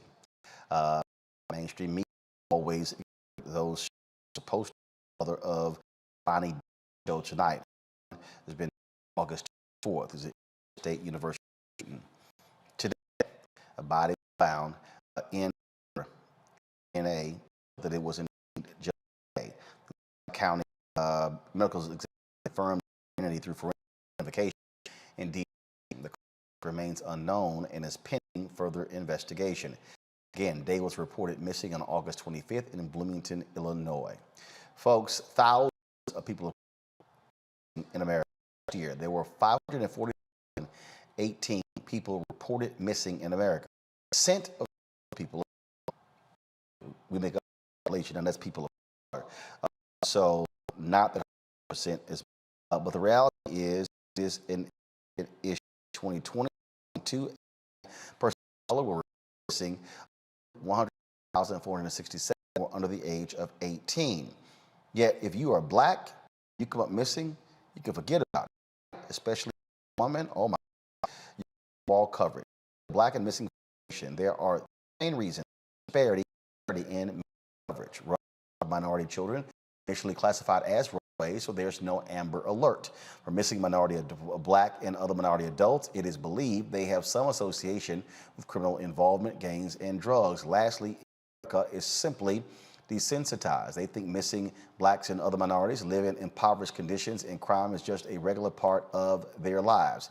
These reasons force families to do everything to get the word out their missing sons and daughters. Daniel Robinson, his not been seen. 23rd, geologist, the geologist giving a work site in his rent. His father, David, the co-foundation, join us right now, both of you. It is difficult for the story. One has been found.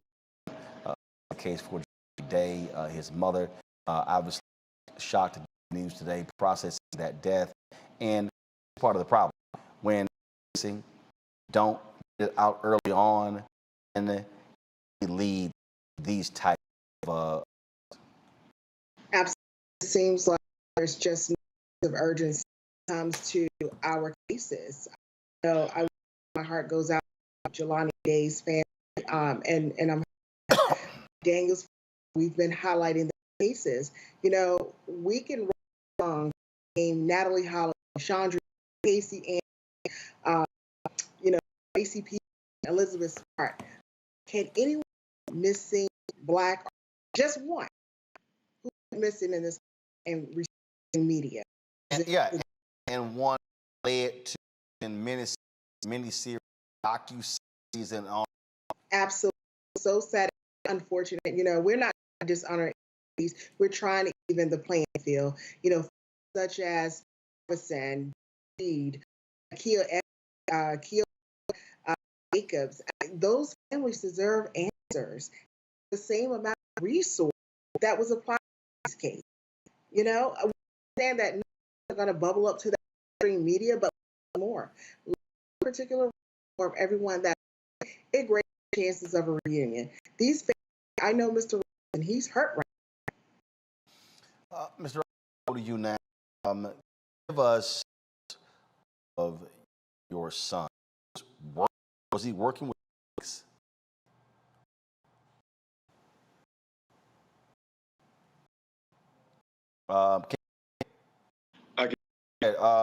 backstory with your son working? Was colleagues leave alone? What happened? Well, my son, a company, Matrix New World. Daniel Field company is he we get a site. He may visit to us in a day. He meet with a representative from a company. Just him out there at the site. The went missing. He met a company cover. Those out there on the site and collected, do his other gentleman, his job like, well, get to do the work from what the host on, first of all. But according to that, son decided to early because of rain. Listen to he never been seen again. You said what city? Where was this? It's in Buckeye, Arizona. It's outside. It was on the side of Phoenix. He missing. When did he notify you one he was missing? It's roughly. I live in Columbia, South Carolina. She's my son, and she allowed me. This had to be I'm here in Phoenix, and back in South Carolina, she called me there and told me that the job workers from the job I was searching for. So someone looked at him. Okay, so what then do? When were police notified? What car found? Was items found? Tracking of his phone? Anything? No. In fact, I department in Tempe. They told me I needed to talk to the department. It's the last place they had me. I can put a missing person. Then the job had the name that he left the job site. Wait. You're working for? Yes, on duty. That's correct. The company did not initiate some type of search. What did the company do? Just missing? Let me hear from him. Was it? Any black work for this? And I'm the only one. You don't find many GIs out there. He's some I know when it comes to that. Something you want to do. When he got out of high school, he landed here, and I that fact. So, all right.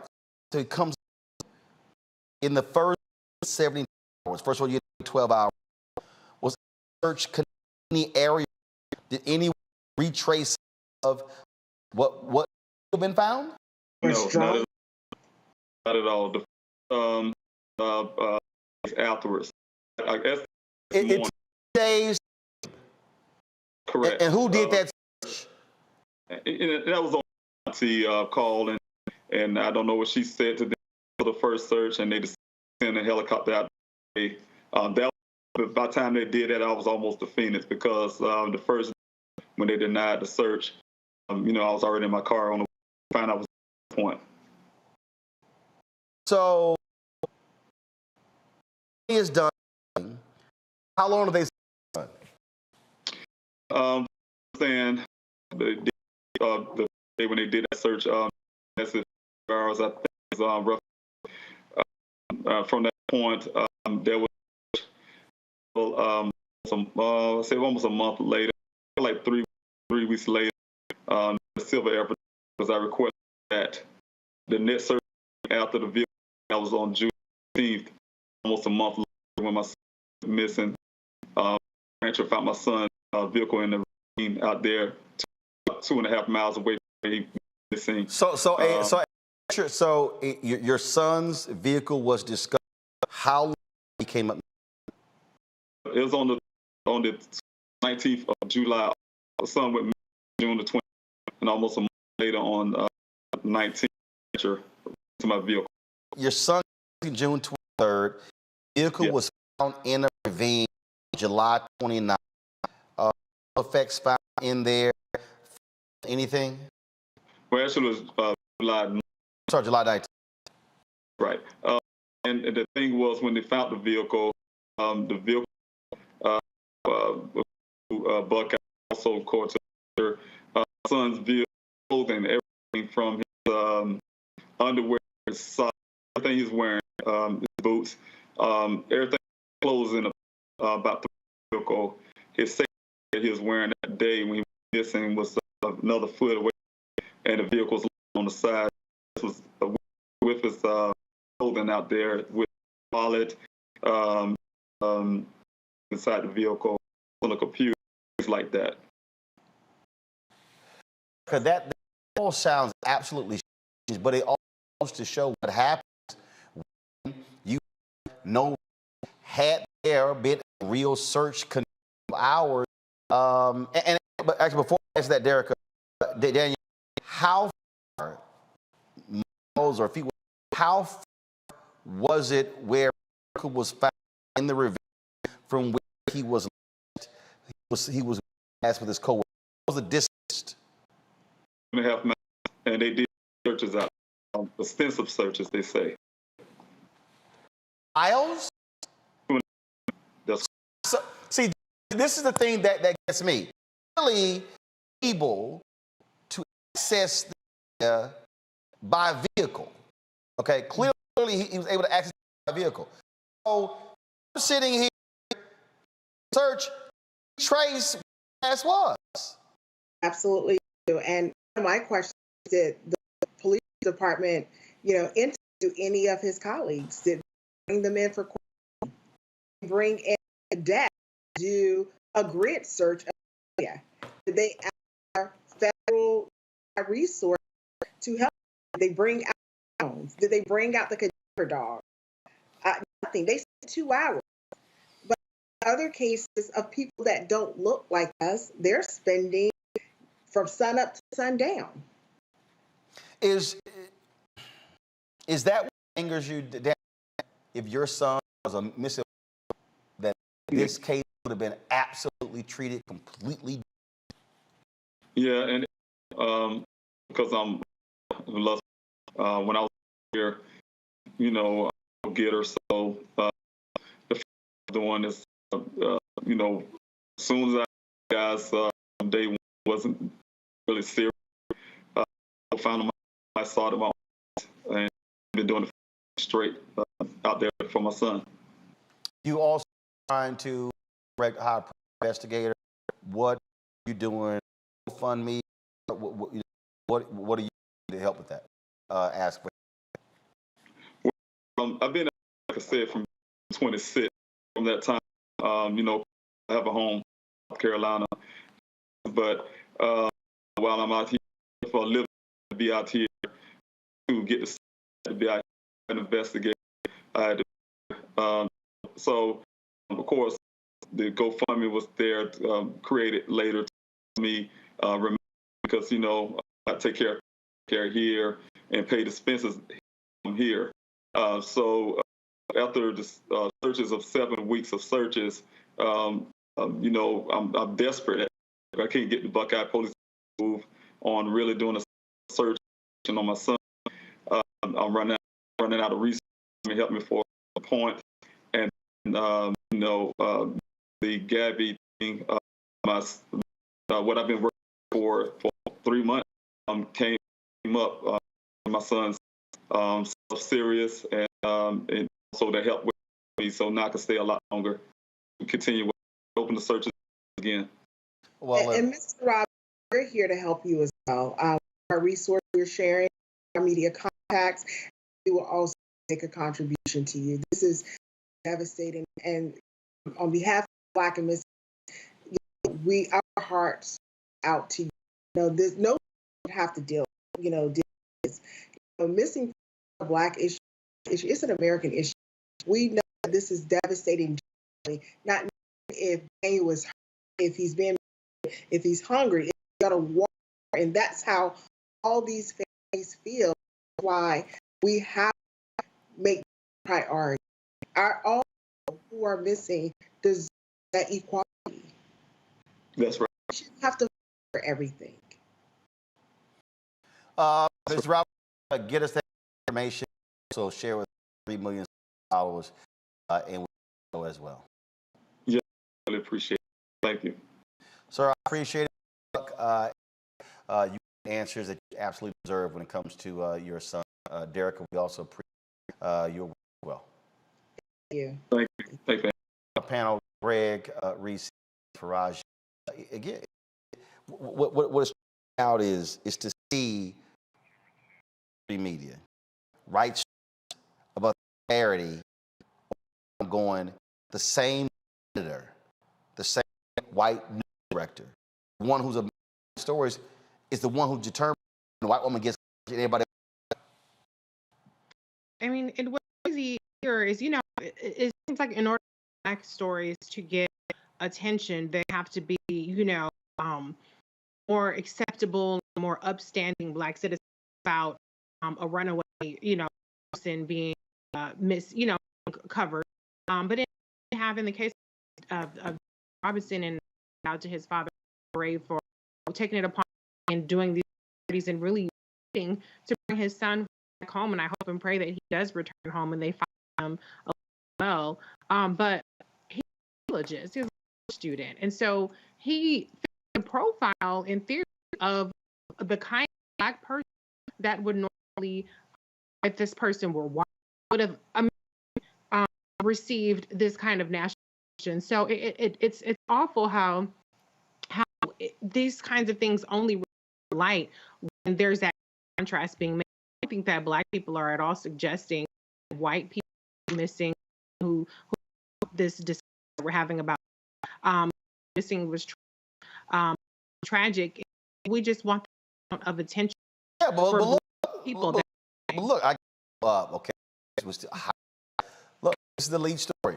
Warrant for Petito's fiance to her death. If I go, let's see right here. If I go to NewYorkPost.com and if I go here, issue for Brian Laundrie over Gabby Petito's death. I mean, when you start, bottom line is when you see these kind of stories we see massive media attention. I'm talking about mainstream media throwing researchers, multiple reporters, multiple staff on one missing white woman and repeatedly ignoring all the rest of these stories as if we don't exist. You're on mute.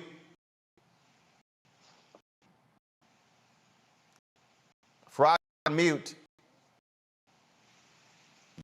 What's going on? Okay, y'all, Greg Carr. Yeah, Roland, just quickly.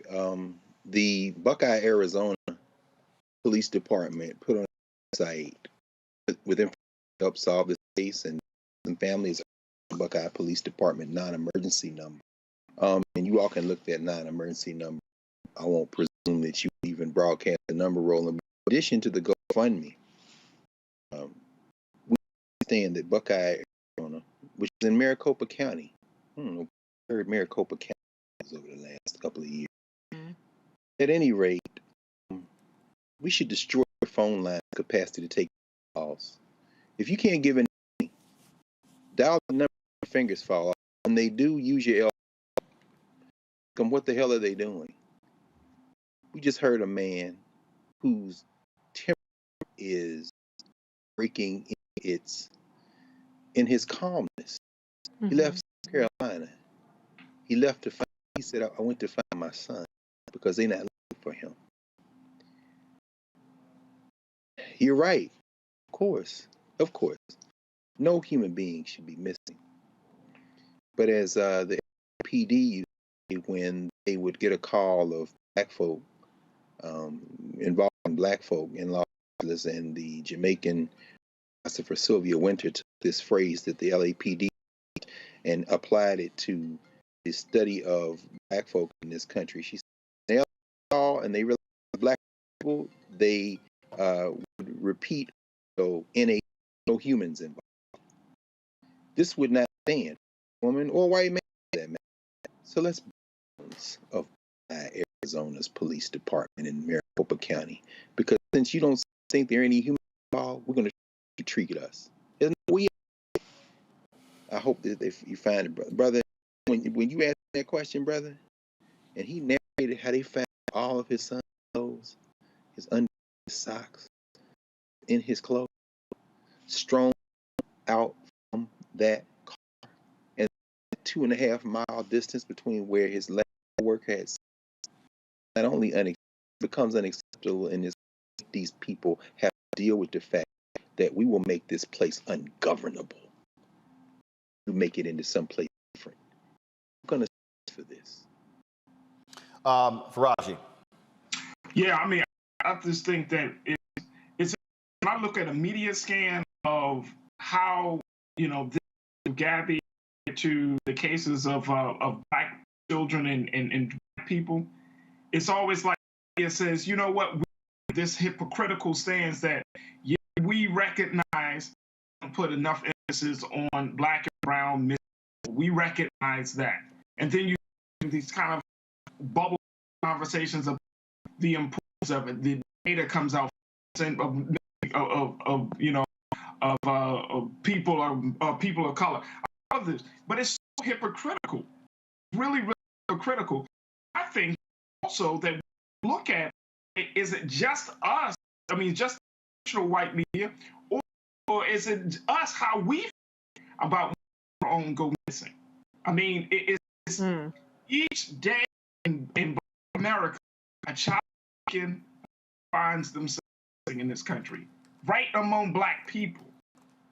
We don't ask the right questions. We just kind of shove in, oh, okay, they're gone for a while, and then bodies end up somewhere. This happens right here in Baltimore. This happens right. And so, you know, it's like we have to, I mean, obviously, you know, we can feel for the Day family. We can feel for the Robinson's family. Right. We feel that pain. But we need to put that emphasis way. We can't just put it all on the media. We take on that mantle ourselves. Absolutely. So and somebody tweet, they said, my local stations have spent so many resources. They also report to Florida, Washington. Wow. Yeah, CNN has had multiple locations for the That's how it happened. Hey, folks, earlier we told you about at Friendship Church in Dallas gathering. Let's go right now to Dallas, Texas. Linda Soares, founders of Until Freedom. Linda, give us a sense of how have been going earlier, dropping off. I mean, are y'all overwhelmed with supplies? Dallas showed up. We are, as you can see, we have a steady people bringing in. To make some purchases here in the Dallas area. Angela here, co-founder of Until Freedom team, and the wonderful people, Friendship West Baptist Church, spreading all the wonderful volunteers that are out here, standing in solidarity with our Haitian sisters and brothers at the border. And so, y'all are traveling 6 hours to Del Rio, Texas, and so have brought. You were, I mean, is it one truck, 2 trucks, 3 trucks? Sorry, how many trucks? Yeah, how many trucks? Yeah, so there are multiple trucks, but some are going to be going to different receiving stations. As you know, people are being released to Del Rio, and then they're being moved to places like San Antonio and Houston, which are cities that have major reports that are being sent around the country. So Del Rio is just a small area. So this particular U-Haul truck that's right here is the one that is going to be going to Del Rio that has baby diapers, baby wipes, sanitary for women, hand sanitizer, a baby formula, just a lot of important necessities that people need just to feel a little dignified and have some basic trip that they have to make either to San Antonio or to Houston or other parts of Texas. And look, the reality is a lot of folks are going to Del Rio for the photo op. Y'all wanted to make sure that that y'all help the people. You gotten with Trey, the rapper out of Houston, his organization as well. And so y'all have really put together a strong coalition to provide some help to the folks there, these migrants. Absolutely. And we thank you, Roland, for always sharing and giving us this platform. This is about helping Haitian migrants at the border. It's also a way to shame the United States government to treat the Haitian migrants at the border. It is their responsibility to bring supplies, to dignify these people, to support these people, literally desperation, which is why they're at the border. And so we are demanding that Biden and 42 stop the deport of these migrants and figure out how to process them and give them the opportunity to access a safer and better life here in the United States of America. And so you talk about going to these multiple cities.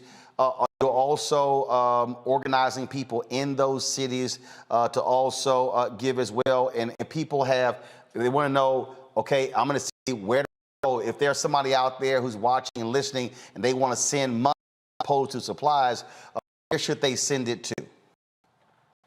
So yes, so as you can see, the majority of people who are here with us today are from the Dallas area. They are volunteers. They have come out in solidarity to support this effort. We are asking people to give resources to the Haitian Alliance. They are an organization that is at the front lines of supporting Haitian migrants across the border, and they have been doing this work for weeks now, not just because of the recent imagery that we saw. Give the Haitian Alliance. You can also support Until Freedom, untilfreedom.com, and just really add our platform, our resources effort. Right then. I appreciate it. Y'all do great work. I was communicating with you and Tamika last night what y'all were doing. I said, look, we got to get y'all to show what's going on. For whoever has the camera, just get our folks just a shot of there, all the stuff that y'all can see right there, what you see, supplies, what they're loading in there. And so a big shout out to all the Until Freedom and all the folks at my church, Friends Church. Thanks a lot. Y'all take care. Safe travels to Del Rio, San Antonio, and Houston. Okay, hold on a second. Yeah, safe travels. I want to get in there. I want to get in there. All right, y'all. Thanks a lot. Appreciate it. Thanks. Thing that is, again, others who are traveling down photo ops. They ain't bringing nothing. They ain't helping. It is all about attention. That's how you mobilize and organize. I'm all talking about on how you put and how you mobilize and organize. Is one thing to comment and post on Facebook and TikTok, but freedom is doing by actually work. Absolutely. And, there are a lot of times they take a lot of attack personally in the process of doing this work. I think it's so you show the image and the video of what is actually being done, because particularly I hate to even use the word woke because it's completely and ruined it. There is a reluctance to have to spend money because there's all these corruption and these people this together, but showing an organization that you can see tangibly what they're doing and where they're going with it is helpful, because people need to know that there are people on the ground doing. Everybody can't travel down to Del Rio. It's probably not even safe for a lot of people going down. We need people that are in this kind of to take kind of direct action. Very well, all can contribute, whether it's going down there and volunteering and actually donating goods. So what I encourage you to do is tune out the noise about this person and that person, who's doing X, Y, and Z, and the pudding. It's all about the action. You can see the action you should be focused on and how you can be a part of the solution instead of the noise machine. Raji? Yeah, I'm in the completely, and to also do it, and I'm us to make sure put out activation. I see a lot of people talking about, Cash App and group or you can donate, Brother Roland.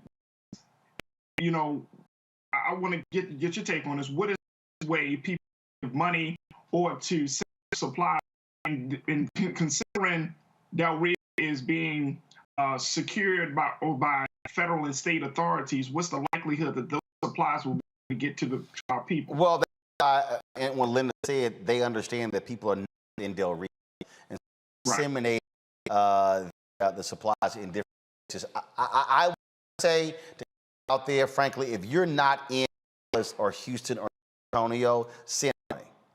Here's the deal. If you're going to go to the store, supplies, you're going to be spending money. And so the name of the organization, control room, that name of the organization she mentioned, she also Haitian Bridge Y'all get a graphic together and put it on the lower third. Type what the website is. Also go to Freedom website. That's what I would just simply that it would be resources. That's what I. This I talk about this. Why on media matters. The reality is MSNBC, Fox, and CNN. They're not going to do that. They're caught up in other stuff. This is why, as your brother in that promo we're running, our eyes need to follow or go where we are. Happen because when we're able to build capacity, able to have not 2,176 watching on YouTube, or right now I think it's 1,400 watching on the Black Star Network app, or Facebook has actually been suppressing our live notifications. Numbers are like 200 and 300 on Facebook. The reality is when we can build 2 and 3 and 4 and 500,000, that's building capacity. Stories like this, why it matters. Greg, I think you're on mute. I ain't as I said, you're right, Roland. Bring your eyeballs home. We all run into people all the time who what? They may not watch in real time. They go back and watch later. But not only expect white and white stream media to do that, because this is our mainstream. We shouldn't rely on them, as we saw with the case of the verge of losing his job principal there in Texas. All of a sudden, he was discovered by mainstream media at Black Country, but that's because he was here first and then came back. And what we just saw, brother, it was so incredibly instructive to see our sister Linda Sarsour, to see those women loading that. And then when you get, have your camera pan over to see, and they all paused. And the sister said, I want to get in that picture. Why? Because this is home. I mean, today would have been the 95th birthday of John Coltrane. What we saw was, to borrow his recording, the title, Love Supreme. Yesterday was Jeremiah Wright's 80th birthday. Happy birthday, brother. And of course, his spiritual son. When the tried to crucify Jeremiah Wright, when he what America's about, God like America, he wasn't talking about people. He was talking about any system that was a crisis. So looking at that, brother, I think about the great Paul Robeson, who made a recording before they took his passport, he and his wife, before they accused him of being in the state, before they tried to Paul Robeson, before Paul Robeson spent the rest of his life at his sister's house. He was one of the recording artists, most recording artists in the film star and all that. He had good news. That from the house I live in, he starts with, what is America to me? A name, a map of a certain word. See, what is America to me? Well, it's what it is. He said it's the house I live in. White and black. Church, the school, the clubhouse, the million lights I see, but essentially the people. So when I say there is no we, there's the people, and it starts locally. If y'all want to do something and you think there's an America beyond who do things like we just saw, if you have any money, pick up the phone again. The White House, Biden's administration, appealing the decision that's not letting people in, naming COVID. Call the Biden administration at the places that Sister Sarsour just let us understand. If they're going to let them in the country, they're going to fly to the places and give them to appear. You need to on the Senate, ban the Congress, ban the Biden administration. Ask them, what is your policy toward Haitians? What is your policy toward people? People stay here. And I don't know where is in this or my sister Vanita is, but we need to find the Department of Justice. Their interface is with this Biden administration policy of continuing the Trump policy. Money, get in the political process. That's my black sir. Mm-hmm.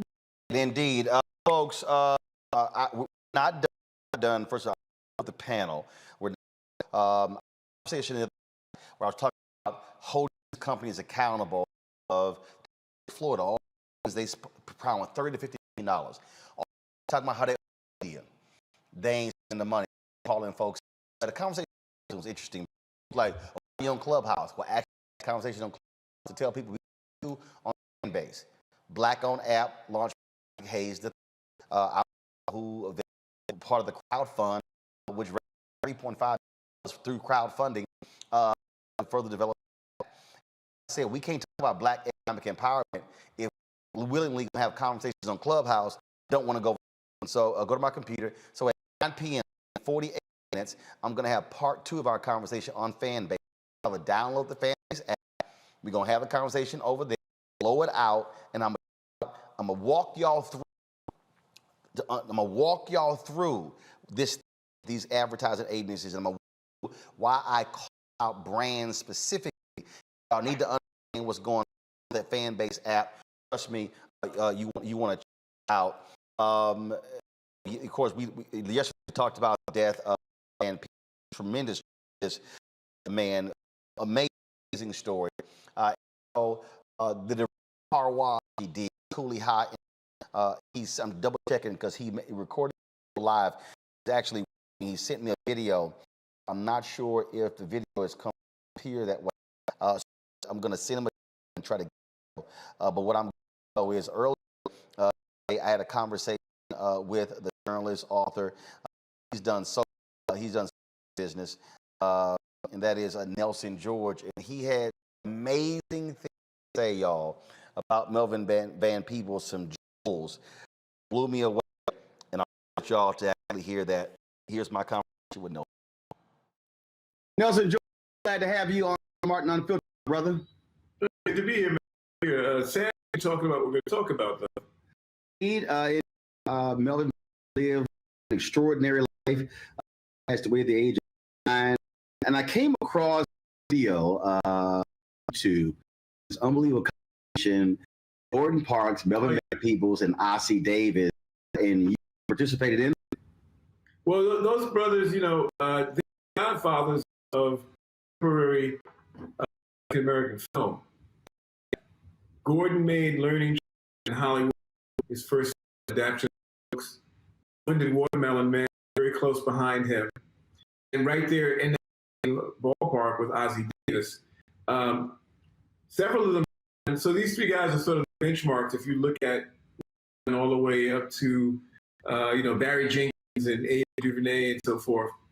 These guys through civil rights was Melvin probably kind of classed it because Melvin, here's the story. Melvin did a film first called Service. Very new. He was able to raise money in France. He wasn't able to in America in 1966 or 67. He was seen by Hollywood. He came made a Watermelon was Godfrey Cambridge. But he realized the statement he wanted to make could not be made in Hollywood. He made a movie, Sweetback's Badass, about a male hustler who sees a man shoot goes on the run. And that revolutionary film in that the Black character was not a Sidney Poitier character. He was from the underclass. He shot police. He didn't just, yell at them. And he's in Mexico at the end of the film.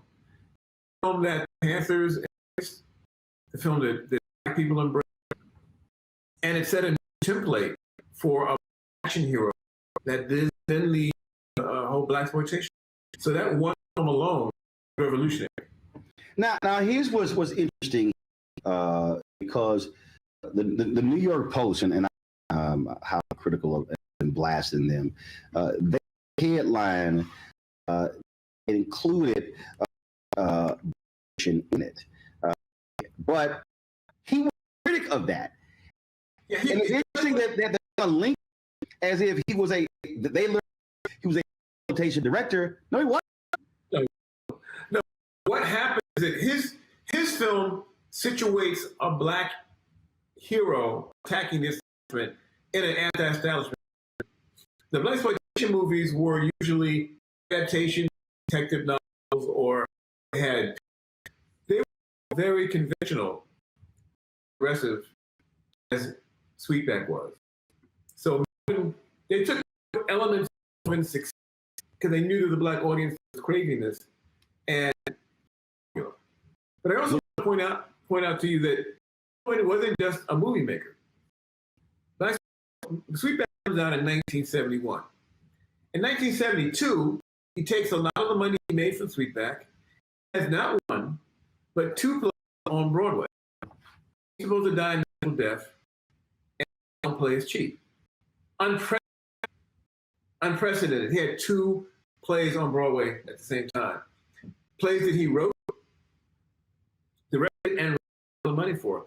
He also helped train his marketing in terms of Broadway because he went out and was able to get black church groups to come out and plays, targeted them at a time when that wasn't done on Broadway. So part of that I should mention when I talk about these 2 plays is that one of them is a musical. That all during this time, Melvin was also a recording artist. He made a number of recordings throughout his career, many of which ended up into soundtracks to different movies and plays. So the brother was a film director, right? He was a music composer, and he was a even made movies. One of his first books was done back in the late 60s, maybe early 60s. He was a cable car conductor. He wrote a book about being a conductor. So this is a man who lived in an extraordinarily diverse creative. So, the big bang, but there are so many. I was watching Melvin perform at nightclub 10 years ago. He was on the road doing club dates where he sang, had a band behind, and was incredibly. He lived a super vital creative. And that would there, and then of course, I mean, my goodness, he decides, you know what the hell, I'm gonna be a stock, trade stocks on Wall. I mean, here one who said, you know what, the fixes or the boxes put me in boxes. I'm not gonna do it. You're not gonna put me in that box. I want to go. I'm gonna go here. If I want to do this, I can do this. I think there's a lesson in that for so many people who were told you do this with it as a one independent and show and the frustration I always had when I worked in mainstream media, but also when black media was just want you to, and I'm like, no, Alan, all of these gifts. That to me was so powerful to learn Melvin Van Peebles' Agora Box. Yeah, I got well over the years, and it's always about your vision. First, when I was a college student, 1970, I went to interview for a magazine, and I walked in, brother, was sitting in a wheel office, had no shoes on, no shirt, had trousers, suspenders, a hat, was smoking, and I was like, wow, unconventional. That's how he lived his life. Never tried to fit in. He made himself be. He totally was a free spirit. I'll tell you something interesting that I found out yesterday. So at CAA, who was friends with, he says that when he joined 19 early, he negotiated his contract. I said, are you kidding? He said, no, Melvin knew money. Melvin knew money, and this is a white guy. Melvin, to negotiate his agent deal with his agency, the biggest creative artist agency, talent agency, because he respected Melvin's business acumen. So I know first and how learned he was in so many different areas. And, whenever a lot of, oh my God, I'm sorry that. The reality is you see that in his children. You see that in Marlon's children. You see this whole idea of there are no boundaries. And all too often for African Americans, even especially our parents, for a lot of us, look, son, to daughter, look, get you a job, get a, just, don't waves. But then you older people start thinking back and, man, I wish I had done this and I wish I had done that. And they have these regrets. I think, lays down in his home in Manhattan, passes away with no. Oh, Melvin someone was running to New York all the time. I mean, he very. I'll tell you a story. I was shooting an independent about 10 years ago. You know, I had no money, but can I get you improv with me? Brought me up to the act. Was it little cameras? Get out with something to drink. I mean, if he thought you were trying to do conventional for you, you know, and I felt for me it was great to him because he was, and everybody who I don't know with any other time was in because he was conventional. He didn't fit any of the boxes of open mobility, but he always was moving to the apartment. He designed his apartment. A hot it was he had like the back that spewed kind of like smoke. He had paintings. He was a constant inventor, and I think he was living a career life. The idea is not to be boxed in, as you said, and it's also to be constantly doing stuff. You're never going to retire. The retirement is for people who have a 9 to 5. If you're out in this world trying to create for it, always be experimenting, always be learning, always be challenging yourself. In his proximity was to feel that energy, that history. I mean, the brother, at one point, he left Chicago, he was a car reporter in San Francisco. At one point, he lived as a street painter in Mexico City. Went to Paris, he lived in Amsterdam, and then went to Paris, where he sort of began his life as a writer and ultimately a filmmaker. He also afraid of his comfort zone. Being a black man traveling the globe throughout the 50s, he was able to open his vision and not be boxed in by the American boxes. What you just said, that I think really stands out when you said, "You look, man, have any money for? Can you do this?" He's like that. If there's one thing, Nelson, that sort of drives me crazy, and it really does, and I said this a couple of weeks ago on Twitter. It doesn't actually cost me anything to help somebody out and retweet something. It doesn't. If somebody hits me, "Hey, Roland, can you do me a solid and do a mention on?" Okay. Now, obviously, that's relationship. Sure. Because you also know that person and who they are and what they do. But this is someone who, like you said, I see somebody who's trying to do something, man, I'm gonna go ahead and help you. That is in many ways uncommon. That's not common. It's common. Right. And for folks to do that, and I think a lot of people, when we talk to elders who've become ancestors, seeing how that is a consistent theme when we talk about many of those ancestors. Oh, listen, I'm working on a documentary on Willie Mays. Willie Mays is 90 years old. Mm-hmm. And the key phrase in Willie's life is, he says, so-and-so I took care of myself. In other words, his mentored by older black ball players. And he became a mentor to a younger black ball player. Because he felt that was part of what you did. I feel an important part of Melvin's DNA, perhaps that whole generation of who the depression. These are depression babies. And so no one had anything when they came up. So if you had something, church, you let someone use your pants because there was no money and you had with each other. And a very strong sense of community. A lot of folks have been for years. Young now middle-aged filmmakers who were young filmmakers who gravitated around him and sat and who gave inspiration. His life was, how he lived was inspirational. I started cigars because of Melvin. And somebody learned to cigar pass on that one. Okay. But I'll all other stuff that he did, as you said, extraordinary life.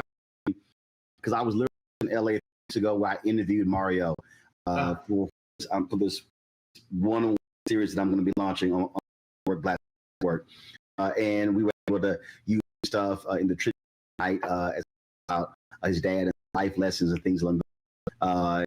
The reality is, in his life, he certainly passed on to his children, and that hope he made is take care. Mario passed on to his children, and hopefully that's what that it doesn't matter to have all his knowledge and expertise sitting and sharing lesson with in a sense of what freedom what is like, what oppression is like, what independence is like. Yes, because Melvin was the ultimate independent.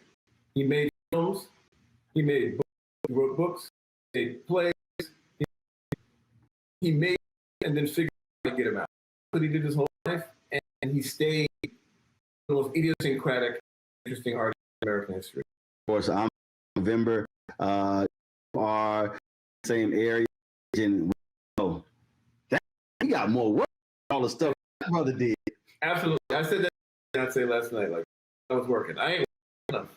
I was good, brother. Thank you for having me. Appreciate it. That is, folks, on here on the network. Don't forget the Black Star app on all platforms.